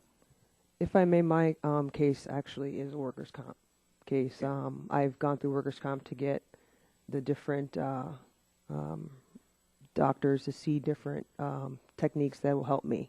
And that is part of my situation and part of the reason why it's taken so long. Because every time something is suggested or recommended, I have to go back to insurance companies to get permission to do it. And sometimes it takes a hearing to get everything moved forward. So maybe streamlining that somehow would be of great help. And also in your previous question, you talked about how can we help the military service people who have TBIs. For me, one of the best things I think would help is more the psychological side and testing depression, anxiety, and panic attacks to make sure that each person who comes back from the military who has a TBI gets help in that area, the emotional side of it, not just the physical. That would be very helpful, I think. Yeah, thank you. Any other thoughts? Workers' compensation laws are really different jurisdiction by jurisdiction, including for us in Canada, where professional athletes are specifically excluded in most workers' compensation laws. But it's certainly a mechanism that an increasing number of our former athletes are using in cases where they have debilitating injuries from their playing careers. So what was your recommendation? And you're saying yes? Well, looking at that, or I guess what I'd say is I think it's generally available to our former athletes currently, the workers' compensation protection. I guess maybe some of we're hearing is differently from that. That's why I want to raise it. But thank you for your comments about that. I yield back the balance of my time. Gentleman yields back. Mr. Bilirakis from Florida, you are recognized for 5 minutes. I appreciate it very much. Thank you very much for holding this very important hearing. And I want to specifically thank Ms. Scurry for really speaking out. I really appreciate it. It makes so much of a difference. And thanks for your sacrifice. And you're going to make a real difference in kids' lives. I also want to ask, I want to get back to the protective gear, the helmets, what have you. And how does the youth, and we can ask all of you, how does the youth helmet, the protective gear, compare as far as safety, quality, to the NFL and NHL? I mean, can you give me an opinion on that? So I'm certainly no expert on exactly how that compares. My understanding is there obviously is NOCSI, the standard bearer, and they set the standards, and certainly all the helmets out there have to pass that standard, and I think the manufacturer, if they were sitting here, would say they go above and beyond that. How it compares to an NFL helmet, I think generally speaking, the youth helmet is lighter, but the padding and so forth is appropriate. I don't want to suggest I'm defending them. I don't know the exact details. I know it's sufficient based on standards and so forth. Many of the kids, though, the players, youth players, by 10 and 11 and 12 years old, they're transitioning into what might be considered, certainly high school or adult helmets. So they're getting the best available. And the other thing I would add is, certainly I am aware that the technology is improving in helmets and shoulder pads and football equipment generally. It's definitely improving. Mr. Miller? Sure. We worked on a program with the Consumer Product Safety Commission, our Players Association, and some others recently that we would put money towards reconditioning helmets, older helmets for youth leagues.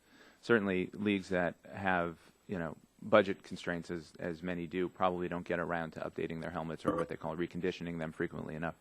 And so we put a fair amount of money into that program in coordination with the CPSC. I know Scott, USA Football, runs an equipment grant program as well. So addressing those needs, we know that a new helmet's better than an old helmet. We know a reconditioned helmet's better than one that hasn't been. Most important of all is that that coaches learn how to fit the helmets. That's going to be the number one safety piece to the equation as it relates to kids. And so we're aware of these issues, and we're trying to make a difference there as well. So in your opinion, the youth helmet or the high school helmet is not as safe as the NFL, but you do have a program to help. Is that correct? Yeah, I don't know about the comparative. The quality might not be as good. I don't know about the comparative safety of the helmets. Okay. I suppose that's probably a question that. Can I talk to you about this particular program? No question. Help out, because I know of parents where the kids play high school football, and the parent will purchase a better quality helmet for the child, and I'm concerned about the kids that don't have the parents don't have the money to purchase that, and it's so very important. So I would appreciate working with you on this. Every kid deserves the proper equipment. There's an existing grant program out there. I'd like to hear about it. And then also, can I hear from the hockey as well? Sure. At the youth level, I think the helmets are just as good as the National Hockey League. The only difference is size. They have to be certified by the Hockey Equipment Certification Council. There's a 3-year expiration date on every helmet. You can't use a helmet that's more than 3 years old. Very good. NHL or an Yeah, no, I would first echo Mr. Miller's comments that helmets in our sport as well are principally designed to prevent skull fractures. They're not principally designed to prevent concussions, and sometimes they can disperse force in a way that does prevent concussion, but that's not their principal purpose. We also have regulations that we make available to our equipment managers and our players with respect to frequent replacing of helmets. So each player is essentially asked to replace his home helmet at least once a season, and his road team helmet at least two times a season, because we're worried about aging effects and degradation that accompanies travel requirements for our team. So frequent replacing of helmets is a priority for our league as well. Are the coaches educated? I mean, do they know which size fits the child? Have they been briefed on those particular issues? Because that's so very important. Youth sports, hockey, and football. They are. I agree with Mr. Miller that it is it's a big difference maker, in the helmet doing its job. But it's a pretty fundamental part of what a coach has to do to make sure the players on his team all have the proper equipment and are wearing it in the right way. Very good. Yeah. And I would just add, that that's a cornerstone of our heads of football program, equipment fitting, because frankly, at the youth and high school level, we found that don't know how to properly fit equipment. So it's a very important element within the program. Thank you very much for including that. As far as the youth, of course, the NFL, hockey stars, what have you, baseball, basketball, they're looked up to by our children, as you know.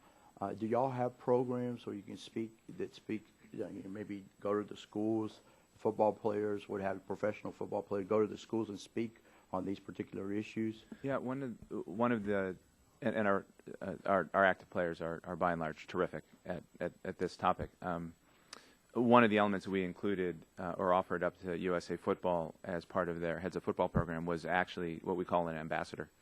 So for leagues that were early adopters of the program, they would get visits and consultation with a retired NFL player.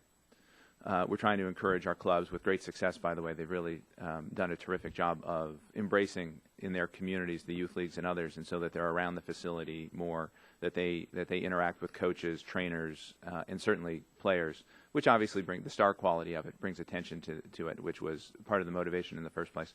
But we have found our retired players thrilled to participate and really active and helpful to the end that you suggest. Gentlemen's time has expired. So if any of you want to answer that question, you'll have to do it by writing. And brings me to the point that, you have a question. I'm sorry. Recognize the gentlelady from Virgin Islands. Thank you, and thank you, Mr. Chairman. Sorry I'm late. I was at another hearing downstairs. Mr. Miller, I'd like to ask you this question. Many tens of thousands of helmets are used every year that are more than 10 years old. I understand that the NFL participated in a program initiated by the Consumer Product Safety Commission by donating money that would go towards new helmets for youth football players in low-income communities. And I really want to commend the NFL for this initiative. Of course, it's going to cost a lot more money to get to the point where virtually all kids around the country who play football no longer wear old helmets that are likely degraded or obsolete. I'm pleased to know of your donation to the CPSC initiative because it strikes me as an acknowledgement that wearing an old helmet when playing football is not advisable, a statement from the NFL that would be very influential. We've also heard that reconditioning those under 10 years old is important to ensure the proper foam density and that other degraded parts of the helmet are replaced.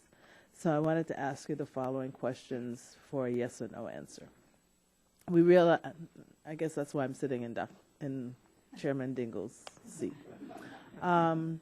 We realize that many issues are subject to negotiations, but can the NFL commit to supporting prohibiting helmets on the field that are over 10 years old?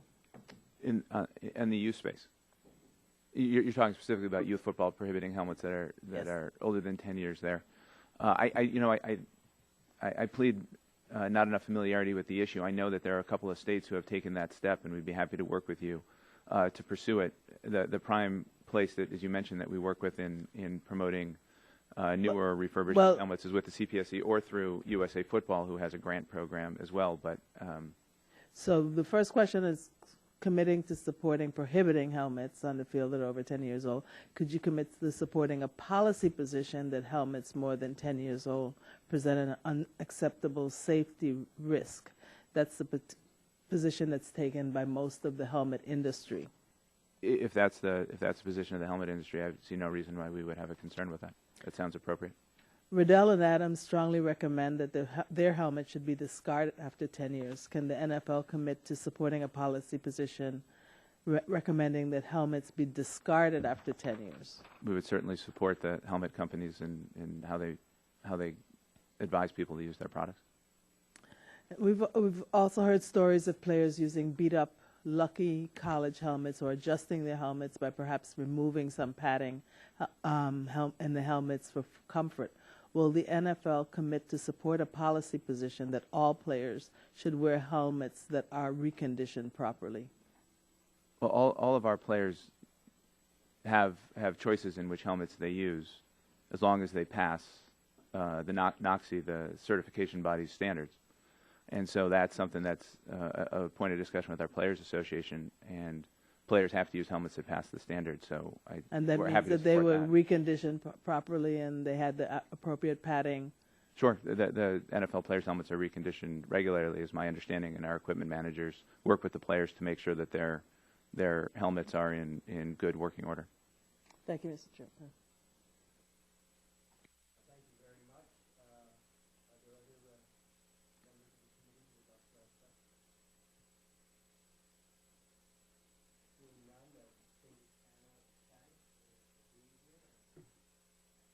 Thank you.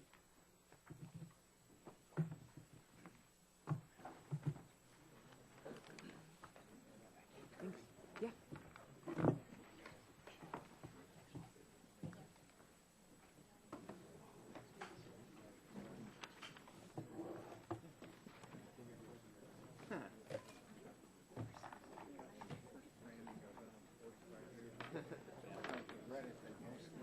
All right, you ready?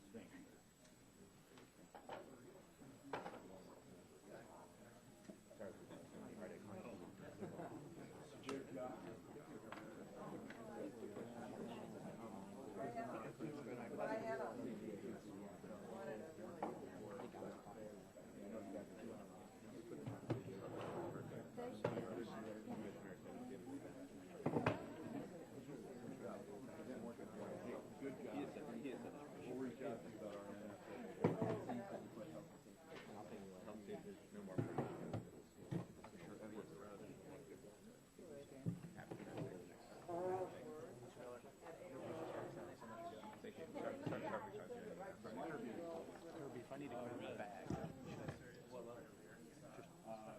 Just walk in the backside. Thank you.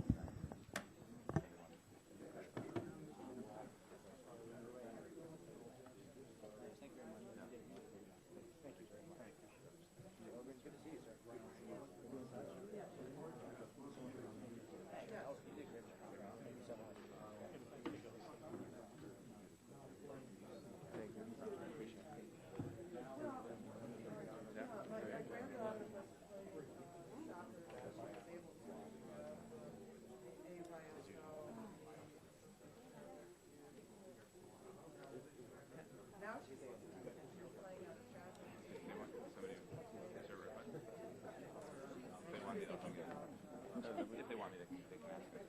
No problem.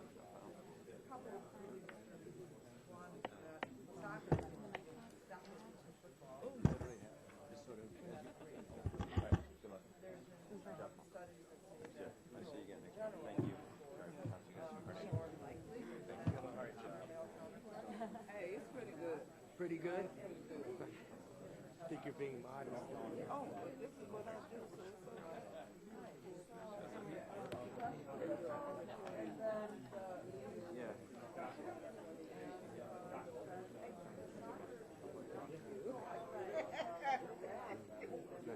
Thanks for that comment.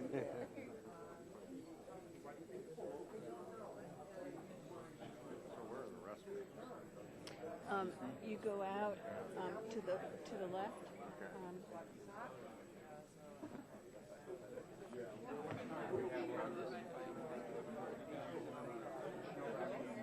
So this means I'm last, not first, right?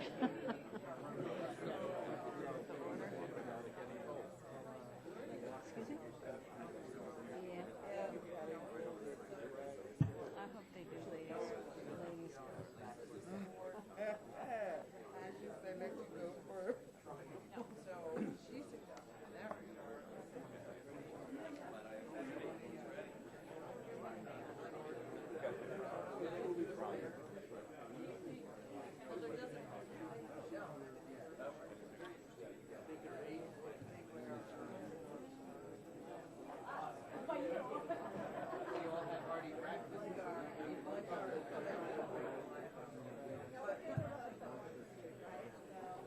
Are you banking on that for a Jennifer stand-up?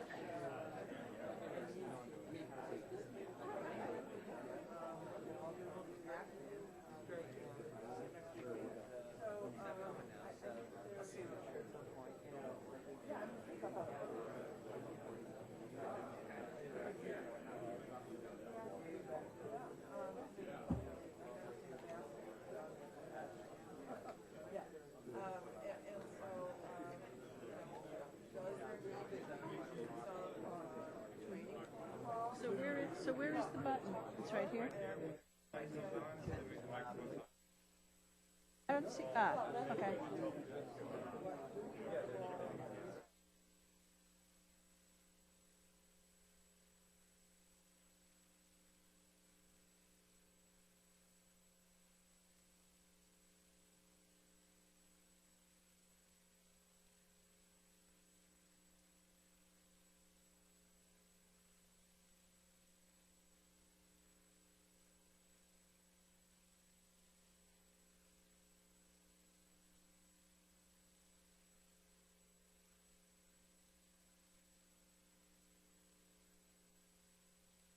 All right, why don't we start having our witnesses take their respective places.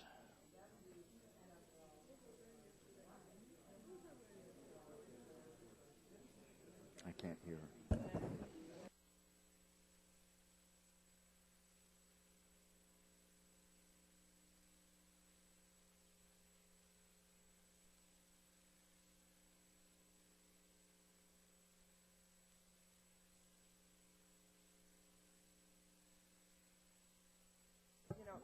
We'll have to find out.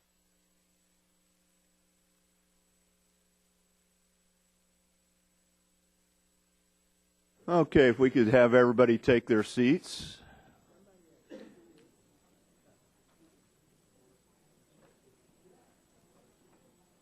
And as you are settling in, This is, pun intended, the more heady part of our hearing today, where we're dealing with neuroscience and medical research and physics. Well, physics when Dr. Gay arrives. Panel 2, I will introduce you from Mr. Cleland on down. Mr. Cleland is the Assistant Director, Division of Advertising Practices at the Federal Trade Commission. We have Ian Heaton, Student Ambassador for the National Council on Youth Sports Safety. And if I might editorialize, I think Jan did a great job of juxtaposing a face of TBI and concussions on each panel.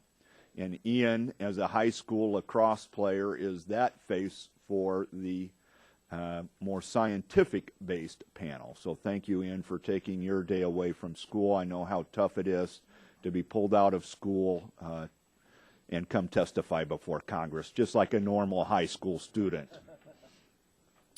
Then Dr. Robert Graham, Chair, Committee on Sports-Related Concussion in Youth at the Institutes of Medicine.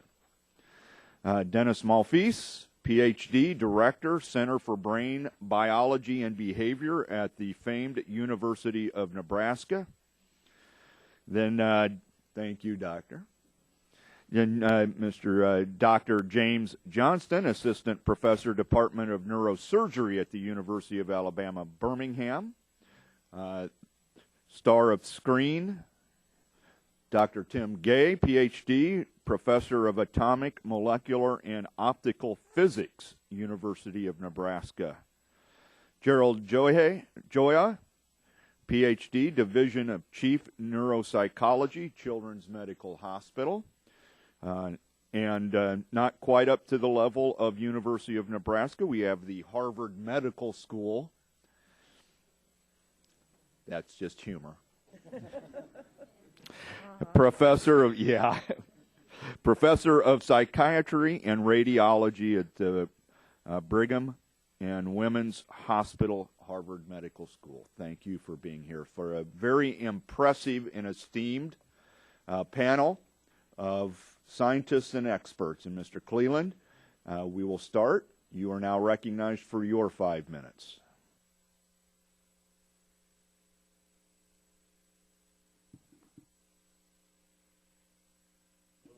Yeah, the green light is on. Is it better? Thank you. I'm Richard Cleland. I'm Assistant Director for the Division of Advertising Practices at the Federal Trade Commission's Bureau of Consumer Protection. I'm pleased to have this opportunity to provide information about the actions we've taken over the past few years with respect to concussion protection claims. Claims that implicate serious health concerns, especially those potentially affecting children and young adults, are always a high priority at the Commission. The Commission strives to protect consumers using a variety of means. First and foremost, the agency enforces Section 5 of the Federal Trade Commission Act, which prohibits deceptive and unfair acts or practices. In interpreting Section 5, the Commission has determined that a representation, omission, or practice is deceptive if it's likely to mislead a consumer acting reasonably under the circumstances, and it is material, that it is likely to affect the consumer's conduct or choice decision about a particular product at issue. The Commission does not test products for safety and efficacy. It does, however, require that an advertiser have a reasonable basis for all objective claims conveyed in an ad. The Commission examines specific facts of the case to determine the type of evidence that will be sufficient to support a claim. However, when the claims involve health and safety, the advertiser generally must have competent and reliable scientific evidence substantiating that claim. As awareness of the dangers of concussion has grown, sporting goods manufacturers have begun making concussion protection claims for an increasing array of products. These include football helmets and mouthguards, but also include other types of products. In August 2012, the Commission announced a settlement with the makers of BrainPad mouthguards. The Commission's complaint alleged that BrainPad lacked a reasonable basis for its claims that the mouthguards reduced the risk of concussions, particularly those caused by lower jaw impacts. and falsely claimed that scientific evidence proved that the mouthguards did so. The final order in that case prohibits BrainPad from representing that any mouthguard or other equipment designed to protect the brain from injury will reduce the risk of concussions unless the claim is true and substantiated by competent and reliable scientific evidence. In addition, the Commission sent out warning letters to nearly 20 other manufacturers of sports equipment, advising them of the BrainPad settlement and warning them that they might be making deceptive concussion claims about their products. The FTC has monitored these websites and is working with them as necessary to modify their claims on their sites and in some cases ensure that the necessary disclosures are clear and prominent. Commission staff continues to survey the marketplace for concussion reduction claims and alert advertisers who are making potentially problematic claims of our concerns and of the need for appropriate substantiation for such claims. Commission staff also investigated concussion reduction claims made by 3 major manufacturers of football helmets, Riddell Sports Incorporated, Schutz Sport Incorporated, and Zenith LLC. In these matters, the staff determined to close the investigations without taking formal action, by which time all 3 companies had discontinued the potentially deceptive claims or had agreed to do so. Those cases are discussed in greater detail in the Commission's written testimony. The Commission plans to continue monitoring the market for products making these claims to ensure that advertisers do not mislead consumers about the product's capabilities or the science underlying them. At the same time, we are mindful of the need to tread carefully so as to avoid inadvertently chilling research or impeding the development of new technologies and products that truly provide concussion protection. The Commission appreciates the Committee's interest in this very important area, as well as the opportunity to discuss our agency's effort to ensure that the information being provided to consumers, in particular to the parents of young athletes, is truthful and not misleading. Thank you. Thank you. Now, Ian, you are now recognized for your 5 minutes. Chairman Terry, Ranking Member Schakowsky, and members of the subcommittee, thank you for the opportunity to share my story today. My name is Ian Heaton, and I am here as a student ambassador for the National Council on Youth Sports Safety. I am also a senior at Bethesda Chevy Chase High School in Bethesda, Maryland. I was a sophomore playing in a high school off-season lacrosse game when I sustained a serious head injury, that we later discovered was my 3rd concussion. Until then, I did not appreciate what a great life I was living. I got good grades in challenging classes, played high school lacrosse, was working on my 2nd degree black belt in martial arts, had a job I loved teaching Taekwondo, performed with my school's jazz ensemble and combo, and had an active social life. It was over in a split second. My concussion left me with only 5% of normal cognitive activity, and I was almost immobilized. I've spent 2.5 years recovering and at times have ever wondered if I would ever get that life back. It has been a long, slow process. At first, all I wanted to do was sleep. Noise, light, and even moving my eyes caused headaches and nausea. I was enrolled in the Children's Hospital SCORE program that Dr. Joa will describe later, where I received ongoing cognitive evaluation and treatment for symptoms. After missing school for 2 weeks, I tried to go back but wasn't able to function. The frustration of trying to focus on lectures, moving through the pandemonium of the halls, and the constant sensory bombardment made a normal school day impossible. However, through my school, I eventually enrolled in a home teaching program, and with the help of my tutors and family, was able to complete my semester coursework at my own pace. I finally returned to school in December, but was still far from recovered. I have spent the 2.5 years since my concussion slowly regaining organizational skills, the ability to learn and retain information, and most important, my personality. During this time, my friends and family learned to recognize the signs that meant I needed to shut down from any kind of mental or physical activity for a day or two. These relapses were particularly tough and discouraging, and meant that I had to drop a class and miss a band trip to Chicago, among other things. The worst was when I had a crash and could not go to my first concert, the Red Hot Chili Peppers. The friend I gave my ticket to really owes me. The spring after my injury, I was medically cleared to return to sports, but made the hard decision that I would not play lacrosse or other intensive sports again. I know that a lot of people recover and return to play, but the possibility of another concussion means I could lose everything again, just like that, and not come back the next time. I now look at my recovery as something that has made me stronger, but I know that I am one of the very lucky ones who had the resources and medical attention I needed, and a school system that is aware of concussion issues and provided an unusually high level of support. It is not over yet. My recovery continues, but my outlook is positive and I'm excited about the future as I prepare for college. I'm thinking about becoming a high school math or science teacher. I now have a hard question. What can be done to create a safer sports environment and to ensure that when injuries do occur, the support for full recovery is available? We can't just do away with youth sports. I've played baseball, travel soccer, and league and high school lacrosse, and being on those teams not only gave me a healthy outlet, it taught me important lessons. Sports are one of the best parts of growing up and becoming a strong adult. They teach us that if we work hard, we will become skilled and proud of our accomplishments. They teach us how to be part of a team, to have pride in success, and learn the lessons of defeat. They teach us that sometimes we have to quit thinking of ourselves and think of the good of the team. For these and many other reasons, I hope that steps can be taken so that future young athletes have these opportunities. There are two important things I think would make a big difference. The first is to change the cultures of hitting hard to take out a good opponent rather than playing to win through skill, and brushing off injuries to get back into the game.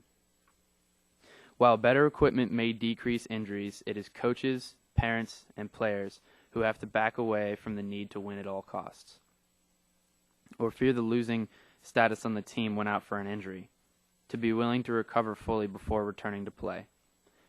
It will take a while, but if youth and professional sports are to survive, these attitudes must be embraced. Second, when injuries do occur, we must have a way for qualified personnel to quickly assess injuries on the field, have players get immediate attention, and then support recovery through schools and medical institutions. These are the things that were done for me and are the reason I've been able to return to normal. As a student ambassador for the NCYSS, the message I hope to give young athletes is this: you think you are invulnerable. You take risks and brush off injuries because you think you will recover quickly from anything that happens. You won't. Don't be a hero, especially when it comes to your head. It's the only brain you'll have, and your personality is who you are. It's not worth a couple of seasons of glories to lose the opportunity of a lifetime. Thank you. Very good. Dr. Graham, you are recognized for 5 minutes. Thank you very much, Chairman Terry, Ranking Member Schakowsky. My name is Bob Graham. I served as the chair of the Institute of Medicine Sports-Related Concussions and Youth Study. As you have my testimony before you, and I think copies of the study itself, I will just try to take these minutes just to give you a summary. The Institute of Medicine is part of the National Academy of Sciences, which is chartered by the Congress to provide advice to the Congress and to the executive on various scientific issues. We were specifically impaneled to look at the evidence about the causes and consequences of concussion in youth and military, the state of concussion diagnosis and management, the role of protective equipment, and sports regulation.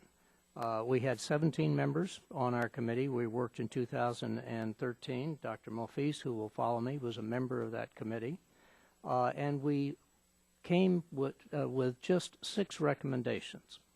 The first was that the CDC needed to establish a better mechanism for national surveillance to comprehensively capture the incidence of concussions.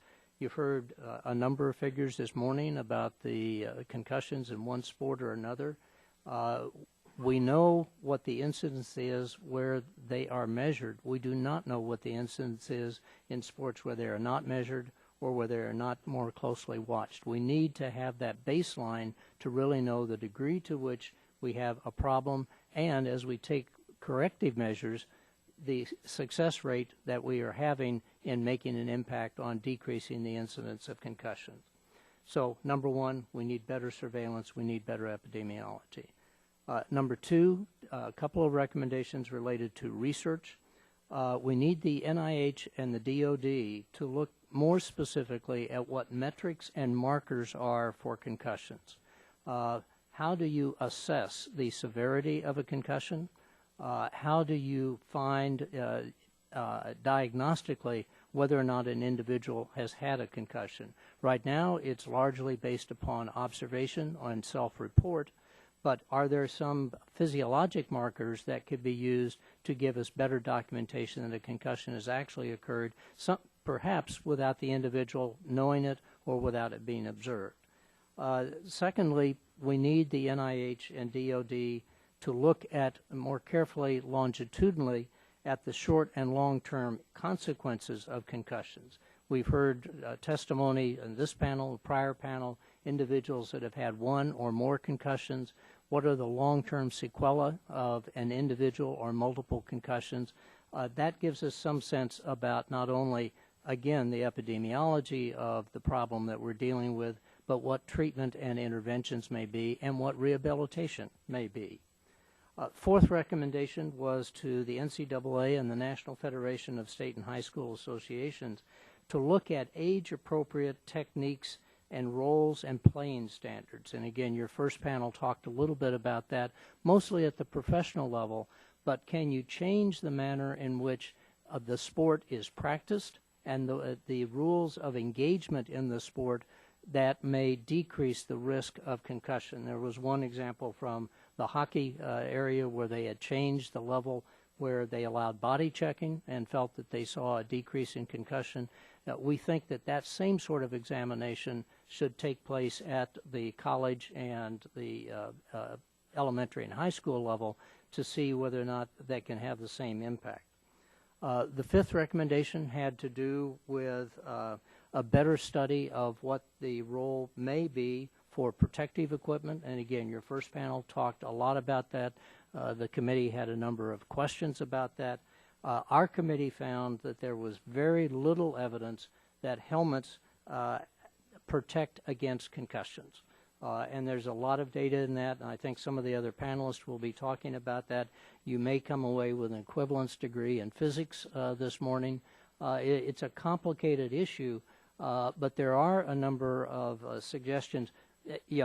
We certainly did not recommend you don't use helmets. They do protect against bone injury and soft tissue injury, but the suggestion that a helmet itself may decrease the incidence of concussion, the evidence does not appear to be there to us, and we think that the NIH and DOD again have a role in looking more specifically at what we may be able to do related to the biomechanical determinants and protection against concussions.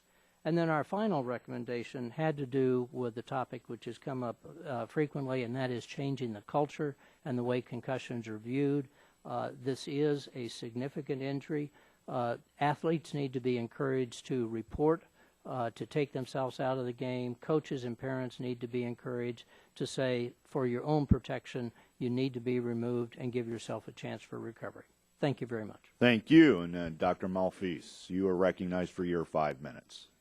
Thank you, Chairman Terry, Ranking Member Schakowsky, and members of the subcommittee for this opportunity. If we could have the slides. Go to the next slide. Yeah.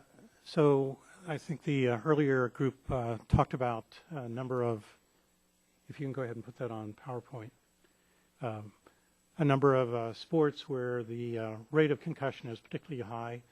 There are, of course, differences in rates for men and women, and Dr. Gay will talk about some of that in terms of weaknesses of women's necks relative to their men's necks and how that puts them perhaps more at risk for concussion. Next slide. Concussion accounts for, in the United States, roughly about 75% of traumatic brain injuries. It is a brain injury. There is damage to the brain. There's a discussion about whether it's permanent or temporary. In the military, the rate is 77%. So it turns out that youth sports are a good model for also looking at concussion in terms of the military. And in fact, most of the military concussions occur in situations most like they do with the rest of Americans. Some certainly occur in theater, but majority occur outside of theater in accidents like we all are sort of prone to experience. Next slide. If we look at brain injuries overall, there are estimates. These are all estimates, of course, and they vary across the literature. But we're looking at somewhere probably in the neighborhood of about 4 million traumatic brain injuries per year in the United States. Sobering part of that is that our birth rate in the United States is also roughly about 4 million. This does not count other ways that children are exposed to head injuries. Perhaps a disciplining irate parent who slaps a child, that creates rotational movement that can in fact produce a concussion. Those one would suspect are largely unreported. Recovery generally is fairly quick, usually within anywhere from a few hours to a few days. Some will persist to 2 weeks, even perhaps out to 6 weeks, but roughly about 20% seem to persist beyond that time. Next slide, please. This is a slide just on some data that we have under review, but it'll give you sort of a sense. These are data recorded using brain electrical activity. So basically we have a net of 256 electrodes that fits on the head in about 10 seconds or so. And we present a series, in this case a series of numbers, one number at a time. All the college athletes had to do was simply say whether the number they currently see matches or does not match a number that occurred 2 positions earlier. And on the left side, those orbits, those circles you see, the colored circles, on the left for match and non-match, those are images of the brain electrical activity on the scalp recorded from those electrodes between 200 and 400 milliseconds. So 0.2 to 0.4 of a second after the number appears. So the schematic on the right shows you the head position. So it's a very rapid brain response. For those athletes who have no history of concussion, we see a very clear difference in the electrical activity for the match versus the mismatch. A lot of yellow and green in the top left orb, and in the bottom we see red and various shades of blue from the front of the head to the back of the head. On the right, though, these are individuals who have a concussion history of 1 to 2 years earlier, not current. And yet, at 200 to 400 milliseconds, their brains cannot discriminate whether those 2 numbers are the same or different. They ultimately get these tasks correct, but it takes them roughly 200 milliseconds longer. That's 20 synapses. So the processing speed is slow.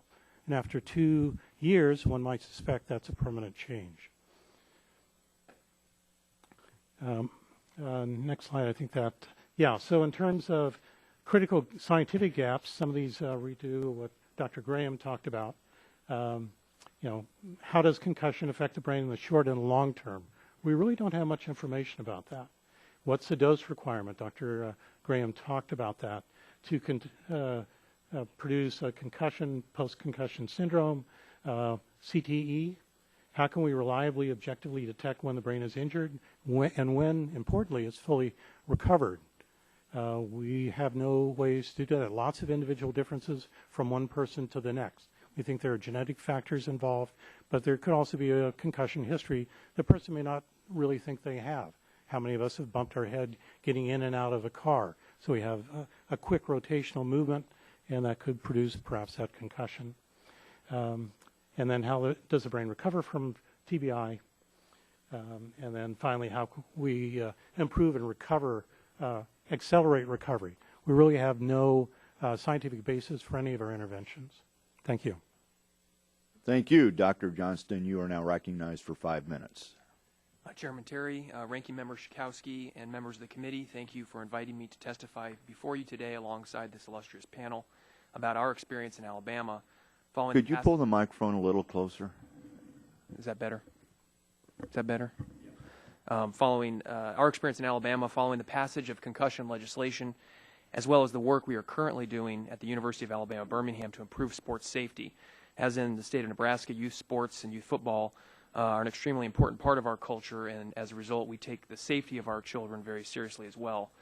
As well known to the committee, the problem of concussion has gained prominence over the past decade thanks to important research and advocacy work done by scientists, physicians, and public health professionals at many centers across the United States, and through the work of public officials highlighting this research. Of significant concern, recent studies have identified potential long-term health consequences, including depression, chronic traumatic encephalopathy, and other neurodegenerative diseases associated with repeated impacts. While college and professional football gets the most media attention, it is important to keep in mind that greater than 70% of all football players in the U.S. are under 14 years of age. Any effort directed at improving safety in football and other impact sports will need to address these youth athletes. Parallel to enactment of Alabama's concussion law in 2011, as in many states, the Alabama State Concussion Task Force, Children's of Alabama, and Think First Alabama initiated a statewide concussion education and awareness program, and it worked. In that first year, we observed a 500% increase in referral of youth athletes referred to the concussion clinic at Children's of Alabama, a trend that has held steady since that time with about 350 youth athletes seen every year. To optimize care of this rapidly increasing patient population, we developed a multidisciplinary protocol, is in my Appendix 1. Following the Zurich Consensus Guidelines, athletes were evaluated by physicians with expertise in concussion, kept out of sports or school until symptom-free, referred for neuropsychological testing when appropriate, and supervised in a gradually return to play and or return to think program. A formal study performed in 2012 demonstrated that establishing this program resulted in significantly better concussion care and decreased institutional resource utilization. Even though these efforts have certainly resulted in improved recognition and treatment of concussion in Alabama and in other states, we believe that much remains to be done in order to prevent sports-related brain injury in the first place. Given the difficulty of delineating a specific concussion threshold, as has been said previously, using existing helmet accelerometer technology and other subjective ways of evaluating athletes, researchers have begun to widen their focus from concussion to correlating cumulative impact exposure over time with changes in advanced MR imaging techniques and neuropsychological changes, even in the absence of clinically diagnosed concussion. Animal models of subconcussive impacts have also demonstrated problems with complex spatial learning, cognitive impairment, and as is seen also in football players, compared with single impact controls and those who have not had these injuries.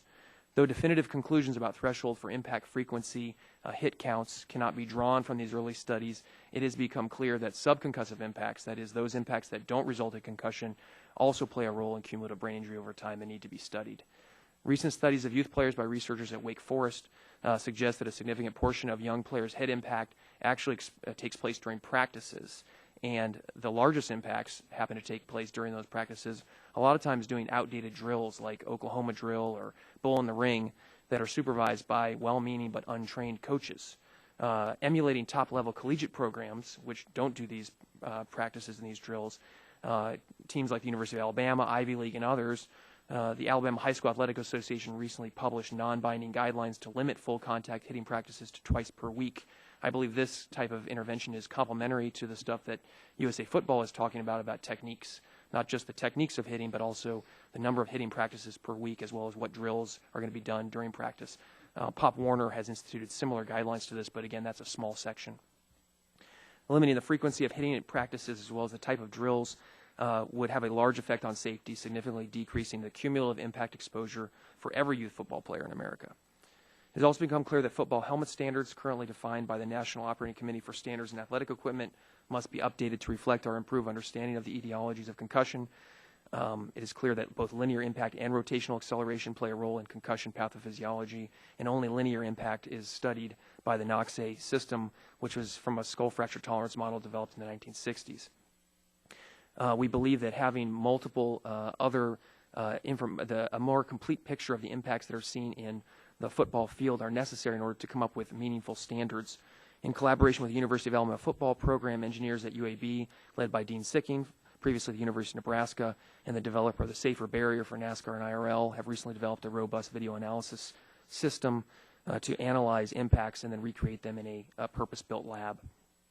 In conclusion, the passage of concussion awareness legislation, community education, and recent advances in our understanding of head impact exposure in youth athletes have all improved the overall safety of impact sports, and that we are recognizing concussions more frequently. However, much work remains, specifically in concussion education and drafting of policies to limit head impact exposure for youth athletes in contact sports. As part of this approach to a multifaceted approach to a complex problem. I believe the development of new helmet standards is also crucial for the development of safer helmets. Mr. Chairman, thank you for the opportunity to testify. Thank you. Dr. Gay, you are now recognized for 5 minutes. Thank you, Chairman Terry. I'd like to thank the subcommittee for inviting me to testify today. I'm speaking to you as a football fan who happens to be a physicist. My main professional interest in the game is the understanding of how protective equipment works and how it can be improved. Today I wish to consider several aspects of football that are problematic as far as concussions go and how we might move forward to make the game safer. American football is an inherently violent sport. That's one of the reasons we love it. That's one of the forces encountered in football can be huge. Consider a big hit between a running back and a linebacker at full speed.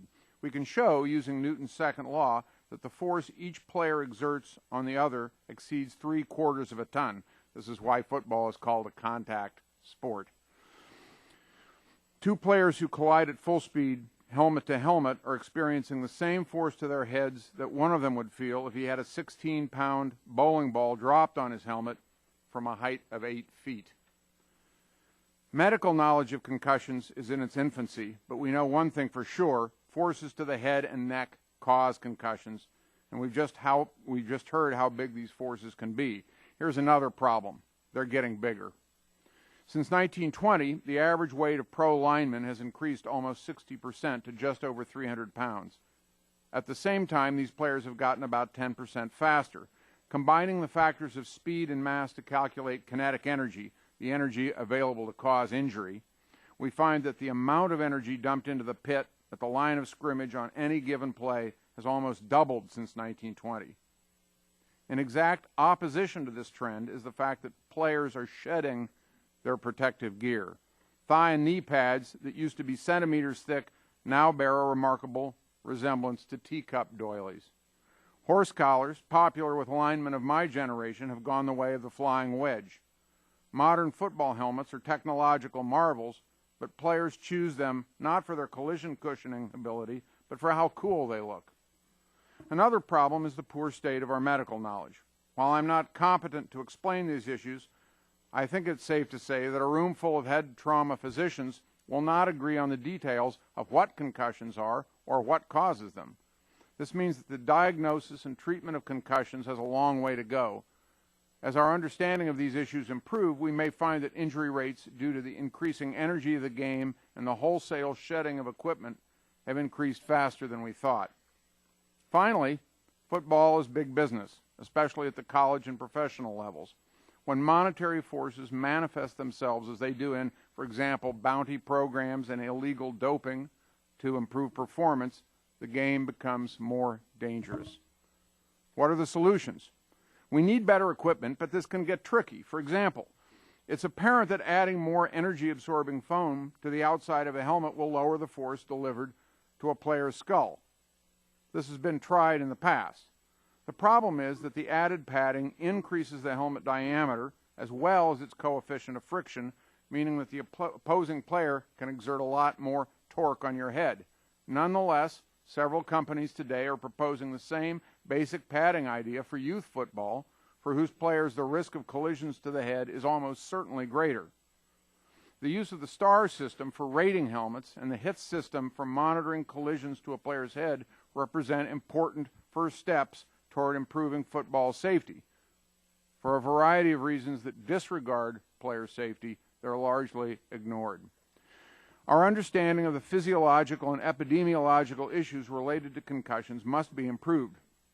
There is now an understanding in the NFL and at the college level that significant research in this area is needed. Several of the members of this panel, including my colleague from Nebraska, Dr. Mulfees, are leading cutting-edge efforts in this area. Finally, some incremental rule changes and more stringent enforcement of existing rules are needed. In my opinion, some of the new rules regarding targeting, peel-back blocking, and definition of a defenseless opponent are making players more hesitant on the field. These rules may thus actually increase the risk of injury. Rule changes should be studied and possibly reversed. It is my belief that a return to the level of padding worn in the 1970s would make the game significantly safer. More thorough doping rules should be developed and actually enforced. The NFL season should be reduced to 14 games and the college season returned to 11. Finally, more stringent requirements regarding when a player with a concussion can return to the game need to be implemented. These are my thoughts for your consideration. Thank you for your attention and your valuable time. Thank you for your valuable time. And Dr. Joya, I appreciate you being here. You were recognized for 5 minutes. Thank you, Chairman Terry, Ranking Member Schakowsky, and members of the subcommittee. I appreciate the opportunity to speak on behalf of the safety of our children in this country. So I'm a pediatric neuropsychologist at Children's National Health System here in Washington, D.C., and the director of the SCORE concussion program. I'm a clinician, a researcher, and a public health educator. Today I'd like to take my time to focus my comments on the importance of public health education for youth concussion, using my expertise as a clinician and a researcher. And I've worked for the last decade with the CDC on their Heads Up concussion program materials.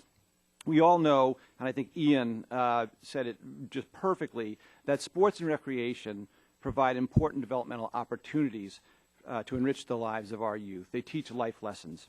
But we have to balance those incredible benefits of sports participation with careful attention to safety issues. And science must drive our action-oriented approach. Concussions are serious injuries to the brain that threaten the development of our youth. In an attempt to protect our youth, we now have laws in all 50 states and the District of Columbia, all with the good intent of protecting our student athletes through rules for educating coaches and parents and removing suspected concussions and not allowing them to return until properly cleared. All states, include the high school at this level, but only 15 out of those 51 include youth sports. So less than 1/3 are looking at the majority of athletes. In preparing for this testimony, I was posed with an important question and challenge within youth sports. With concussion awareness now at an all-time high, are youth sports teams and organizations and parents more aware but still not sure what to do about it? And the simple answer to that question, with my experience, is yes. Many coaches and parents are not equipped to know what to do with a suspected concussion. Mechanisms to teach active recognition and response to every coach and parent are inconsistent and limited in scope. The health and safety of youth athletes is largely in the hands of coaches and parents at the youth level. They need medically guided training in early identification of concussion and protection. Coaches and parents must receive training in action-oriented concussion recognition and response. Awareness isn't enough, and they have to be prepared properly. We know that, as you've heard, repeated concussions present the greatest challenge to our youth. So our greatest challenge is really the universal, consistent, and effective implementation of these 51 laws so that we can prepare those coaches and parents to know what to do and have the tools with which to do it. At Children's National Health System over the past 10 years, our SCORE program has delivered hundreds upon hundreds of action-oriented parent and coach concussion education and training programs using the Heads Up materials from the CDC. We've learned much about the community needs and how to deliver the message. So we deliver scenario-based training where we present to coaches and parents an actual situation and what they must do to recognize and respond. This is all very, very important as we put these responsible adults in place. You've heard about some important other kinds of activities and good examples of head-safe action, head-smart action, such as USA Football's Heads Up tackling program, where coaches are educated in concussion recognition and response, but also taught techniques that we believe can improve taking the head out of the game. But we have to go further in all youth sports. We do not have a coordinated universal strategy at this point for action-oriented, solution-driven methods to recognize and respond to these injuries. We have the tools, we have many of the programs, but we do not at this point have the delivery mechanism to do that. So we have to build also on active partnerships between youth sports organizations and medical care systems. Concussions are complicated. They are not simple. We're not asking parents and coaches to be clinicians and to go out and diagnose. We have willing teammates, as you've heard, through USA Football, US Lacrosse, USA Hockey, USA Rugby, and other organizations. But we need to build those partnerships. We need the help of the professional sports leagues, as you're hearing from the NHL and the NFL and the sports manufacturing world, to team with us. We also need a quarterback, ultimately, to make this happen. We have to leverage the efforts of other organizations like the National Council on Youth Sports Safety, the Youth Sports Safety Alliance, the Sarah Jane Brain Foundation's PABI plan. All of this is important for us to do. So we need, obviously, funding to do that, to move forward. Can we move from awareness to action? Yes, we can. Concussions are serious injuries that threaten our youth, but we do not need to be scared away from that. We do not need to avoid developmentally appropriate participation in sports activities. What we need to do is focus on how to teach recognition and response, and our country needs a good, universal mechanism to implement community-focused youth concussion solutions. And we believe that that can help children ultimately as they enjoy the benefits of sports. Our SCORE motto applies here. It says, play hard, play safe, but play smart. Thank you. Very good. Dr. Shenton, you are now recognized for your 5 minutes. Thank you. I want to thank Chairman Terry, Ranking Member Chakowski, and members of the subcommittee. I'm honored to be here today. My focus is going to be on radiological evidence of both concussion and subconcussive blows to the head. And if I could have the next slide. What is known is that mild traumatic brain injury is common in sports injury. And when we're talking about a single mild TBI, about 80% get better. Between 15 and 30% go on to have persistent concussive symptoms, as have been described today. What's most concerning, though, are what's been called chronic traumatic encephalopathy and other neurodegenerative disorders. And that's the second one, where it's repetitive mild traumatic brain injury that we're really concerned with. And the clearest evidence comes from postmortem studies. If I could have the next slide. Here's a postmortem slide. This is Anne McKee's work that shows tau protein in the brain, and those are the brown areas that show up. And this is in a case of a retired professional football player who had symptoms and was presumed to have chronic traumatic encephalopathy, which was confirmed at postmortem. Next slide, please. Now, here are 4 individuals, A, B, C, and D.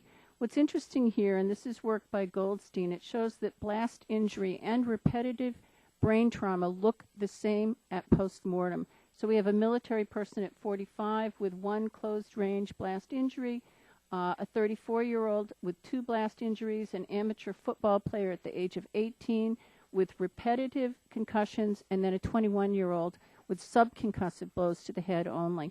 Next slide, please. So what is known? We've gone over the first 2. The third is mild TBI is very difficult to diagnose, and that's been a really serious problem because if you use conventional CT and conventional MRI, you are not likely to find differences or abnormalities in the brain. And so many people have said there's no problem then. The problem is the correct advanced tools have not been used until more recently. And now with advanced neuroimaging, we're able to both diagnose and move towards prognosis and hopefully intervention. Advanced neuroimaging techniques such as diffusion imaging, which we've been using in our laboratory, show radiological evidence of brain alterations in living individuals with mild TBI. And so if we can detect this early and we can perhaps then look at underlying mechanisms and characterize what's going on in order to come up with preventative measures. Next slide, please. So this is a study from our group looking at hockey players from university hockey players in Canada. And the bottom line is over on the right. The first is at preseason and the second is at postseason. The red dots are 3 individuals who had concussion during play from preseason to postseason. And the increase is increase in extracellular water in the brain, which is not a good sign. Next slide, please. We also looked at gray matter, looking at cortical thinning in the brain, and that's the cortex where neurons are in the brain. And this is a study in former professional football players who were symptomatic when we looked at them. And what we found was that there's cortical thinning compared to age-matched normal controls. What's most concerning, however, is that blue line that shows that the cortical thinning accelerates with age, whereas the red line, our control group, where it's almost completely flat. And this suggests that cortical thinning may indicate abnormal aging and a risk for dementia that we can see right now in living individuals. Next slide, please. Now, this is a study that we did in Germany with elite soccer players. And we selected them specifically for not having a history of concussion and not having any symptoms whatsoever. And what we found was, compared to swimmers, professional swimmers, there was a huge difference between the two groups, with the controls on the left and the soccer players on the right, almost a complete separation between the two groups, with an increase in what's called radial diffusivity, which is a measure of damage to myelin in the brain. Next slide, please. So what we don't know, why do concussive and subconcussive trauma resolve in some and not in others? Another question we don't know is, why do some develop neurodegenerative disease while others do not? What are the predisposing factors? Is it exposure? Are genetics involved? Because not every football player, not every soccer player, not every hockey player who plays and gets hit to the head ends up with these neurodegenerative diseases, which is what I think people are most concerned with. And next slide. So what we need is diagnosis to detect brain injury early. We have imaging tools now that are sensitive, widely available, and can be applied in vivo. Prognosis to follow recovery and degenerative processes. So we need to follow recovery and degenerative processes in order to predict who will have a poor outcome and who will have a good outcome. And knowing that, we might be able to intercede with treatment to halt the possible cascade of neurodegenerative changes. And finally, just in summary, next slide. Sports concussion leads to alterations of the brain's white and gray matter. Advanced neuroimaging is sensitive to detect brain alterations following concussion and subconcussive brain trauma. And the impact over time is important. We need longitudinal studies to identify different stages of recovery and being able to pick out ahead of time what is going to lead to a poor outcome so that we can intercede. And finally, some measures of safety, such as rules for returning to play, are needed following observable evidence of brain trauma. Thank you. Thank you. Very impressive testimony from everyone, and I was even impressed that you all stuck to the 5 minutes, pretty close. Now, I'm going to go back to Dr. Malfeas, because I think your testimony and Dr. Shenton's kind of juxtapose each other here very nicely. So part of what your research is doing is finding that baseline of the new athletes that enter University of Nebraska. So is this allowing you to detect the injuries earlier, that there may have been some pre-existing subconcussion? How are you identifying that? What is it telling you, and what is the university doing to implement some level of protections? Well, one of the major changes we've seen, and I think this is occurring across the field now, is the effort to get pre-concussion data. So basically, more and more schools are moving to assess student athletes prior to the start of the season. And that certainly is what we're doing. And then should a player be injured and they're identified through trainers or the medical team, one of the weaknesses here is that the players do not always self-identify. And so we run across that a number of times in our testing. We'll pick up something on our test the trainers and the medical team didn't know about, simply because the player didn't disclose. And then we also try to test somebody else who plays a similar position and but has not been injured, and they act sort of as a game control over the course of a season. And generally what we're finding is both effects that occur across the season and just our normal players who have no history of concussion being identified. Their brain speed of processing does change over the 4 to 5 months of training and the season. But then with the players who do experience a concussion, we see in terms of brain electrical activity, again, this slowdown of about 200 milliseconds. That's 4 times faster than the slowdown you see in multiple sclerosis, for an example, for a contrast. So clearly the brain has changed the way it's processing. We're just now moving to start intervention programs with the players that we identify. There's some data out there with Alzheimer's, early Alzheimer's, that suggests working memory type tasks may, even a week of intervention shows a 4 to 5 week continual gain and improvement. And so we're trying to see if we can see some of that occurring. Thank you. Dr. Gay, in regard to concussions, many times it's not a direct blow, but coup contra coup. It's being hit so that the head is going back and forth and the brain is sloshing around. You mentioned going back to 1970s type of equipment, and Tom Osborne likes to talk about the neck roll. Describe to me what you mean by 1970s equipment and how it may actually reduce concussions. Thank you, Mr. Chairman. Yeah, the neck roll, what I call the horse collar, is really a piece of equipment that's disappeared from the game, and it does an important thing. It essentially immobilizes the head.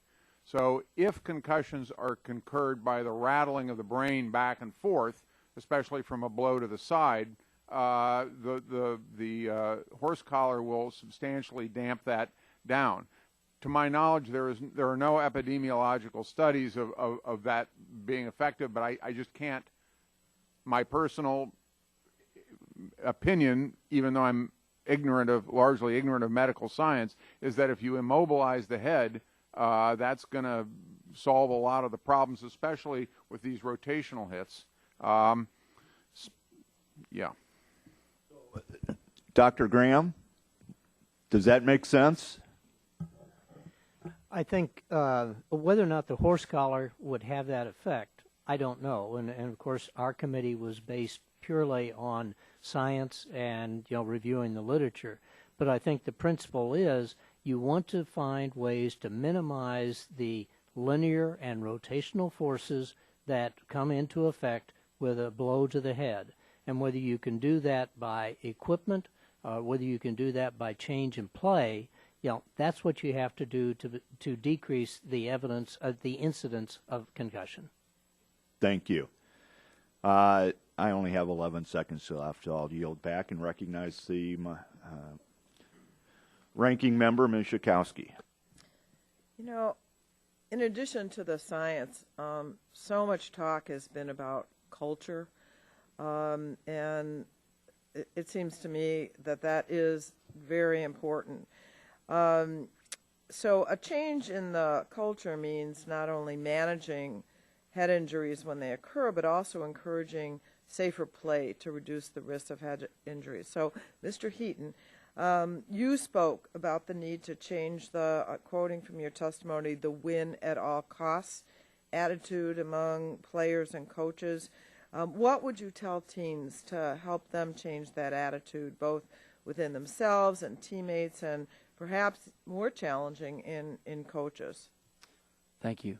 Well, frankly, I would actually encourage the coaches to stress this as much as possible, as well as the parents, because the coaches and the parents are there to help us learn how to play these sports correctly. And if they can emphasize not having to worry about winning to the point where you get hurt, then it'll trickle down to the players, and the players become coaches, and then it's this never-ending cycle of teaching and making sure that the players know that winning is not the most important thing. It feels great to win, but I'd much rather lose than have another concussion. Clearly you were aware because of the severe consequences of the brain injury, but do you think that youth athletes understand what those symptoms are? Yes, I think it's getting better, indeed, especially at my school. I mean, we emphasize making sure that the symptoms of concussions, and I feel like it's spreading as well. Let me ask Dr.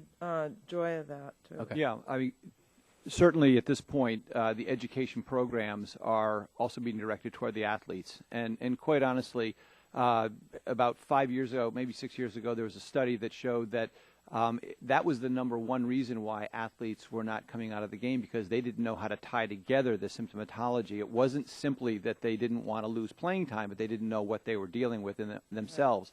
But we also believe that athletes and teammates need to watch out for each other, because the concussed athlete themselves may not have the wherewithal to know that they aren't right, and yet their teammate right next to them oftentimes does. So there's a responsibility within that team to take care of each other, and that's an important focus. And that gets to culture as well. Yes, absolutely. Yeah. Dr. Shenton, please explain a little bit how advanced neuroimaging works and describe the types of changes in the brain your lab is able to detect that traditional imaging can't, and also some of the types of neuroimaging used by your lab have been a significant part of the research on diseases like Alzheimer's and schizophrenia.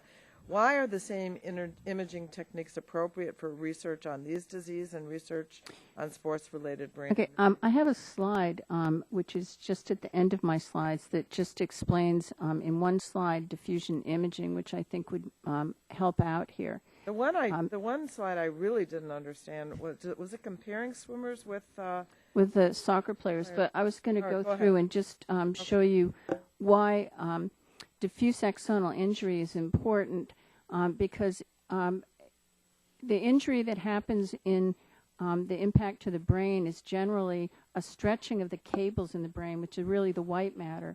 And it's, for example, the corpus callosum is the largest white matter tract in the brain. And so you get shearing, and this doesn't show up on traditional CT or MRI. In fact, the first mild TBI conference I went to, no one showed a brain. And I looked to my colleague and I said, why would no one show a brain? And he said, because everyone knows that you can't see anything on the brain. And I said, but nobody's using the right tools here. And this is just a very simple principles of diffusion imaging. If you look on the left, this is ink that goes on a Kleenex. It goes in all directions. And that's called isotropic diffusion. If you look on the right, it says anisotropic diffusion. So you're dropping ink on newspaper, and newspaper has fibers, so it restricts the water. And this is the same principle that's used quantitatively to look at the brain, so that if you're in CSF, it's very round, and it's isotropic. Everything goes in the same direction. If you're looking at white matter, you're restricted in two directions. And so you can measure how what the integrity is of white matter fiber bundles in the brain. And that's what you need to look at in mild TBI. Now, if you have someone come in with a moderate or severe brain injury, you don't need this kind of technology. They're going to just be put into neurosurgery, and they're going to do an operation. It's these very subtle brain injuries that aren't recognized using conventional imaging, where you can recognize it if you use something like diffusion imaging. And we've shown over and over again now that you can see, and it's not just our group, starting in 2003, people started using diffusion imaging because it's the most sensitive imaging tool that exists today to look at diffuse axonal injury, which is the major injury in mild TBI. So what needs to be done now is to look at acute injury and see what predicts outcome, like do acute injury at 72 hours, at 3 months, at 6 months. Can we then predict, knowing that, what happens at 72 hours if you have we have someone in our lab that's trying to separate water that's outside the brain versus outside cells versus in cells. If you can predict from 72 hours, then you can go back and say, okay, maybe we want to put in anti-inflammatory medications if this is a neuroinflammatory response. We don't know enough right now. The only way to know is to do these longitudinal studies and follow over time using very sophisticated imaging technology, in my opinion. Once you know, you can diagnose. Once you diagnose... So this could be very promising, not only for our athletes, but our returning veterans, and applied eventually to schizophrenia or Alzheimer's. Oh, actually, we've applied it. primarily schizophrenia research. That's what I'd done for 30 years before I became a TBI researcher in 2008.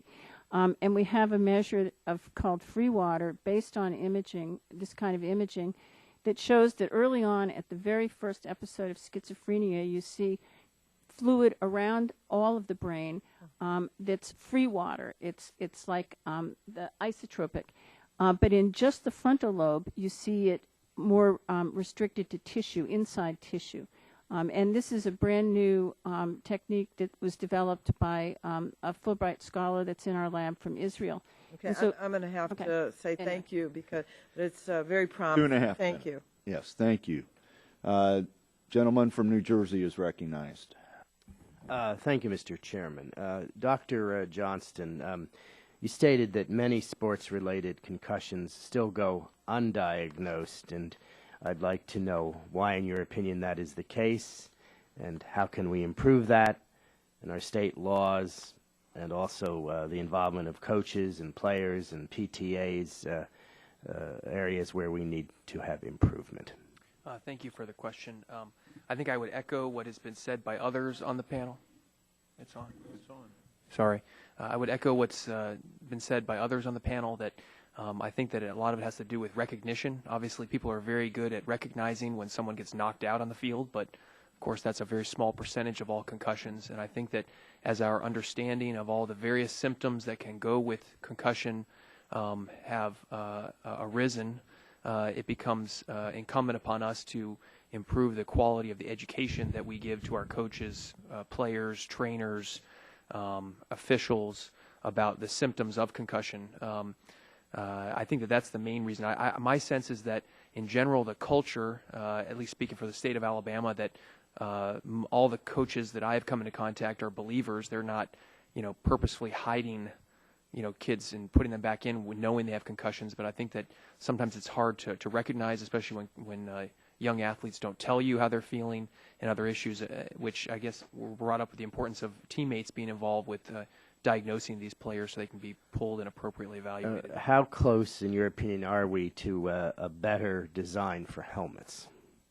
I think that that we are at the very beginning. I think that we have been using a standard that has not changed for 40 years, that was designed for skull fractures. Yes. That has served its purpose, and I think that many investigators around are working to improve the quality of the standards to include linear and rotational acceleration, as well as other important aspects of impacts. And just like the automotive industry did 30 years ago with once you start ranking cars with safety ratings, the market can be relied upon for manufacturers to improve their helmet designs to improve their sales. So I think that's the stage we're at. I think standards are an important part of the equation. Thank you. Dr. Gay, in your testimony, you've discussed the fact that there is a numerical rating system for a helmet's impact. I think it's designed at Virginia Tech, the STAR system, and you have called it the best tool we have for analyzing the merits of various helmet systems. Can you briefly explain how the numerical scoring system works? Yes, thank you, Mr. Vice Chairman. Basically, it involves a test where you drop the helmet from a given height, a varying height, to the side, to the front, to the back.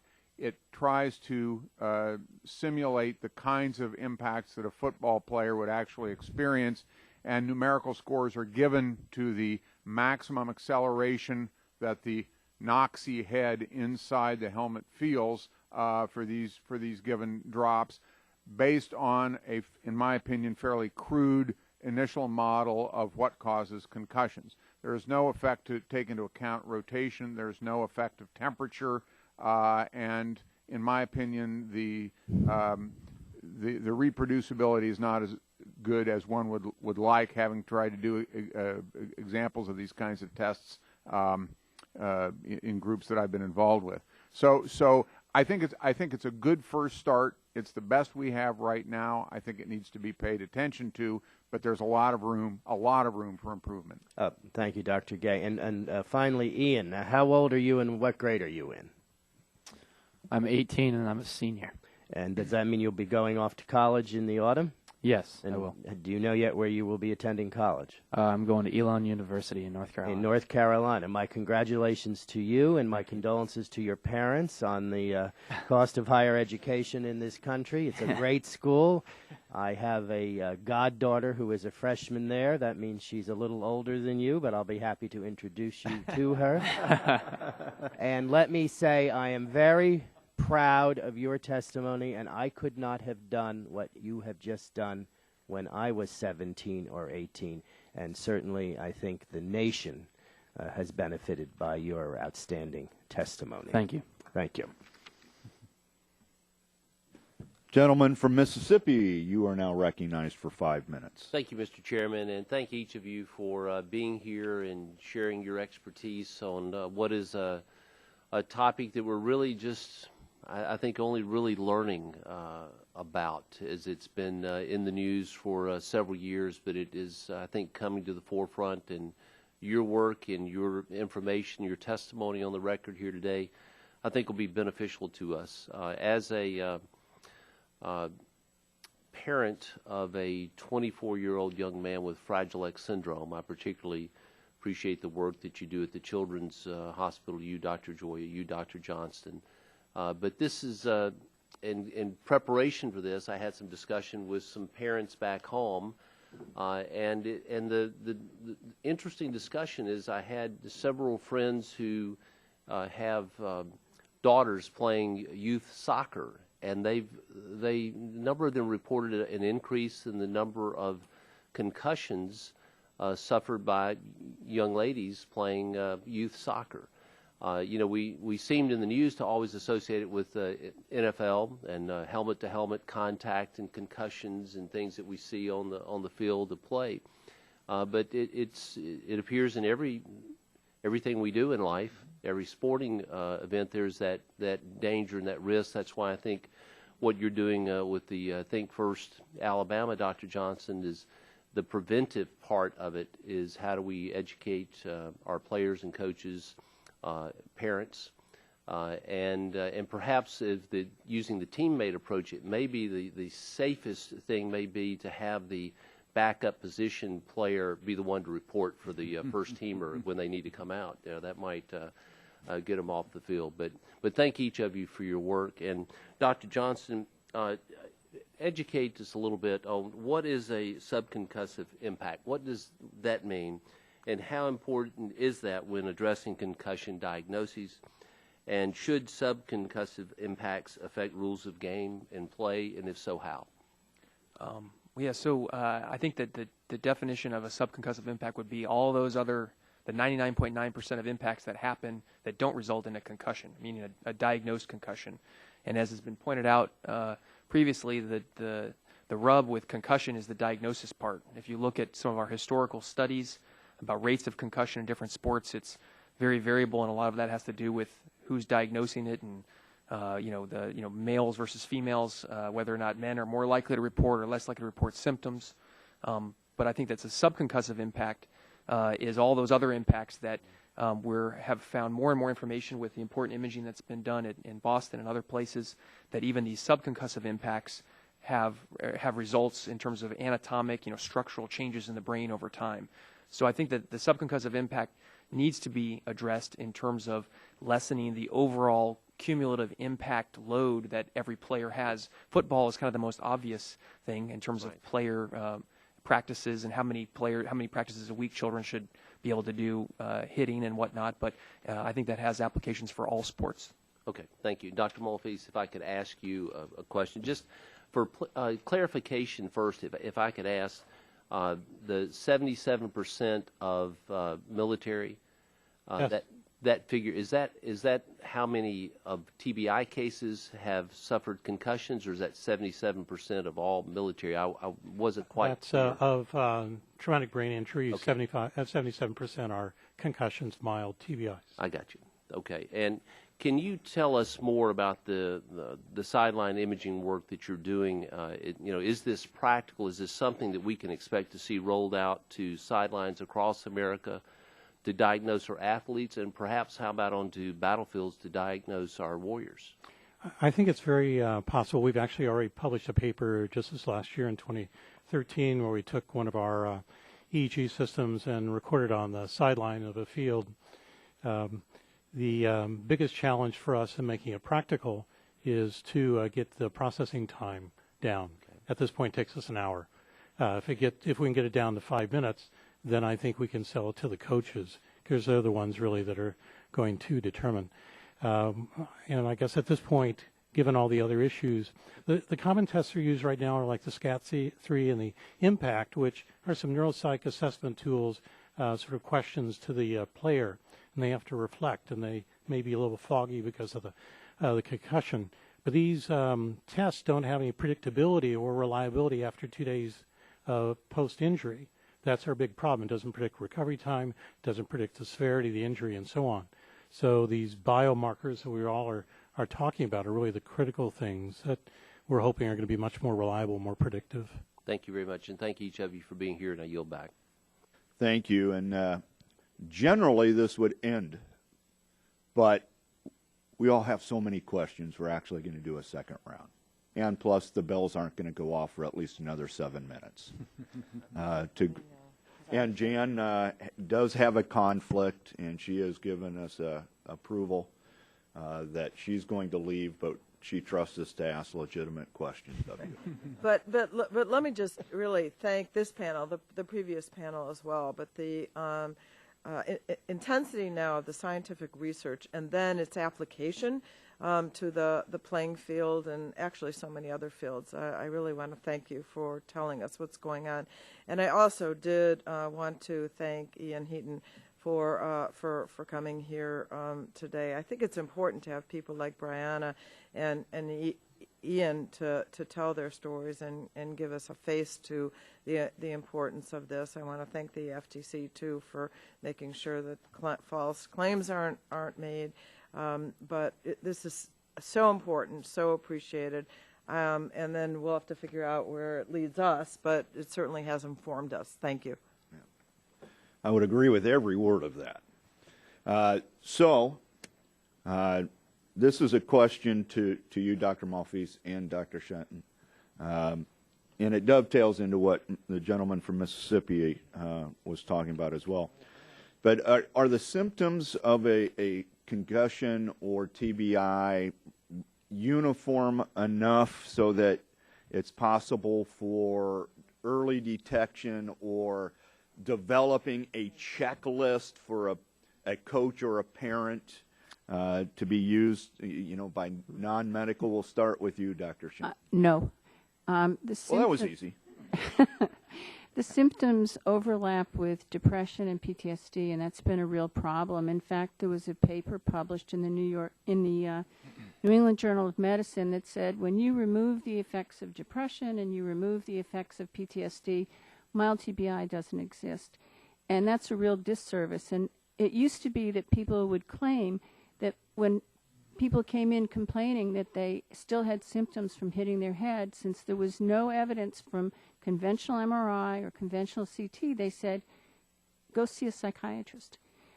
So it was really not appropriate at all, because there's at least a small minority of people who have mild concussion who go on to have symptoms, and they can go on for months, for years, and then they can clear up. So that's separate even from CTE. What you need is radiological evidence for diagnosis, the same way you would want to know values of a blood test for cholesterol or a broken leg. And I think we're moving in that direction, and that's what we need as the hard evidence, because the symptoms are too nonspecific. All right. Dr. Malfeas. There are actually studies published looking at the number of symptoms, and a wide variety of a number of symptoms people will report.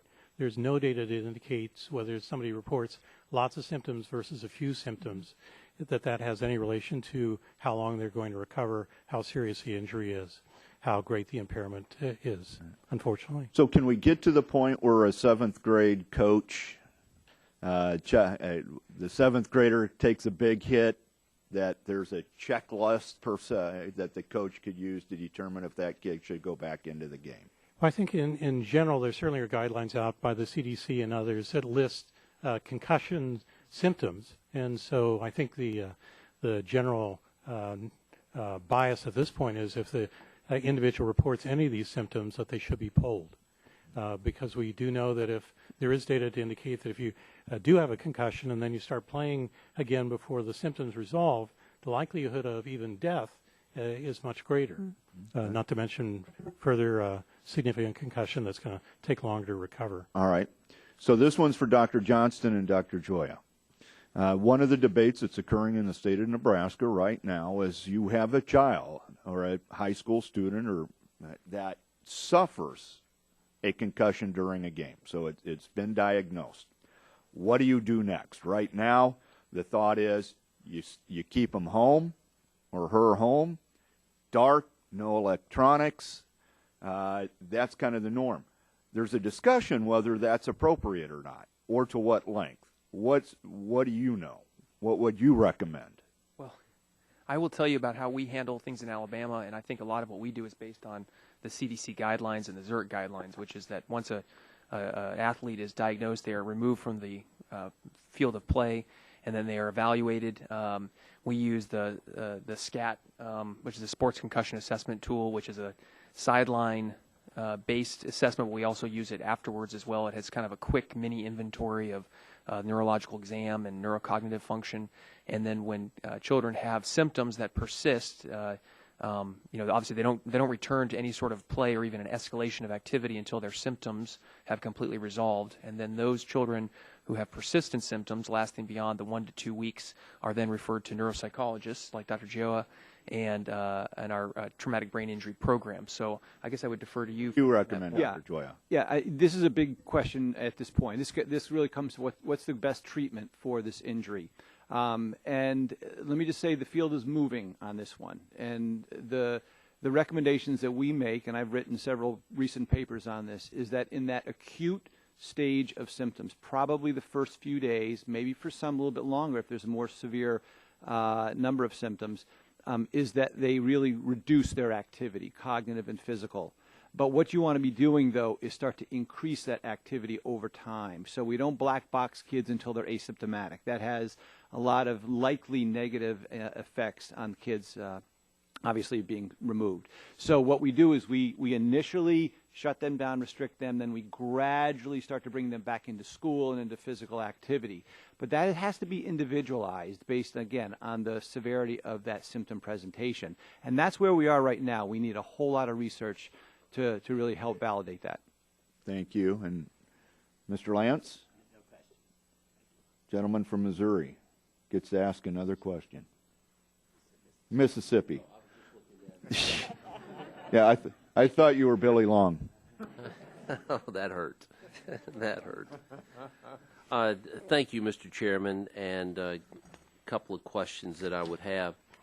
One would be, if we're looking at this, Dr. Gay, if I may ask a question. Yes, sir. In your testimony, you state that football players at the elite levels are shedding equipment to increase speed and mobility. Yes. The decision on which helmet to wear is their own, and that player often chooses a helmet's looks, shape, feel, perhaps over its collision cushioning ability or safety features. Do some positions require different levels of collision cushioning? And if so, would you recommend a special helmet for specific positions that would meet all current safety standards? Yeah, that's a great question. Currently, there are no position-specific helmets being made. I think the helmet manufacturers try to do the best they can for everybody. I would say that, not to belabor the point, but I think for linemen where you typically get no severe hits but a lot of subconcussive blows, that horse collar is crucial. I wouldn't recommend that a wideout wear a horse collar. That would really affect the quality of the play. It's an interesting point because certainly some players might tend, and this is why I'm an advocate for the HITS system. It'll give us much more detailed information about which positions get hit where. One could envision, if we have a large database, then improving helmet design to react to the information we got from that kind of information. Okay, Dr. Graham, if I could ask you, how much money has been spent on sports concussion research, and where is most of the funding coming for that research? That, unfortunately, was not an issue that our committee looked at, nor would we have had the resources to, to pull it out. Sure. Clearly, you can identify some research that's being done in the federal sector that applies to this, but the private research that may be done by the sports leagues, by the manufacturers of equipment themselves, I don't know any good way to quantify that for you. Gotcha. All right. Well, look, I appreciate everybody being here, and it's a very important issue. We love our children going through sports. We love to watch it, and we don't want anybody being hurt that shouldn't be hurt. And so, hopefully, this increased focus will lead to better research, better safety equipment, detection, and of course, prevention. So, thank you very much. Thank you, Mr. Chairman. I yield back. Thank you, the gentleman from Mississippi. And I just want to thank, this was truly an all-star panel of medical experts and physics. And much appreciated, Ian. Thank you. And so that does conclude our hearing for today. Now, for our witnesses, whether we showed up or not, have the right to send you a question. It's called a written question. We have about 14 days to write those and submit them to you, and I'd appreciate about a couple of weeks. Not over, you don't have to do it right away, but at least if you can get them back to us, if there are any, within about 14 days. And I just again want to thank you for coming out here and providing some very, very valuable testimony for us. And we are adjourned.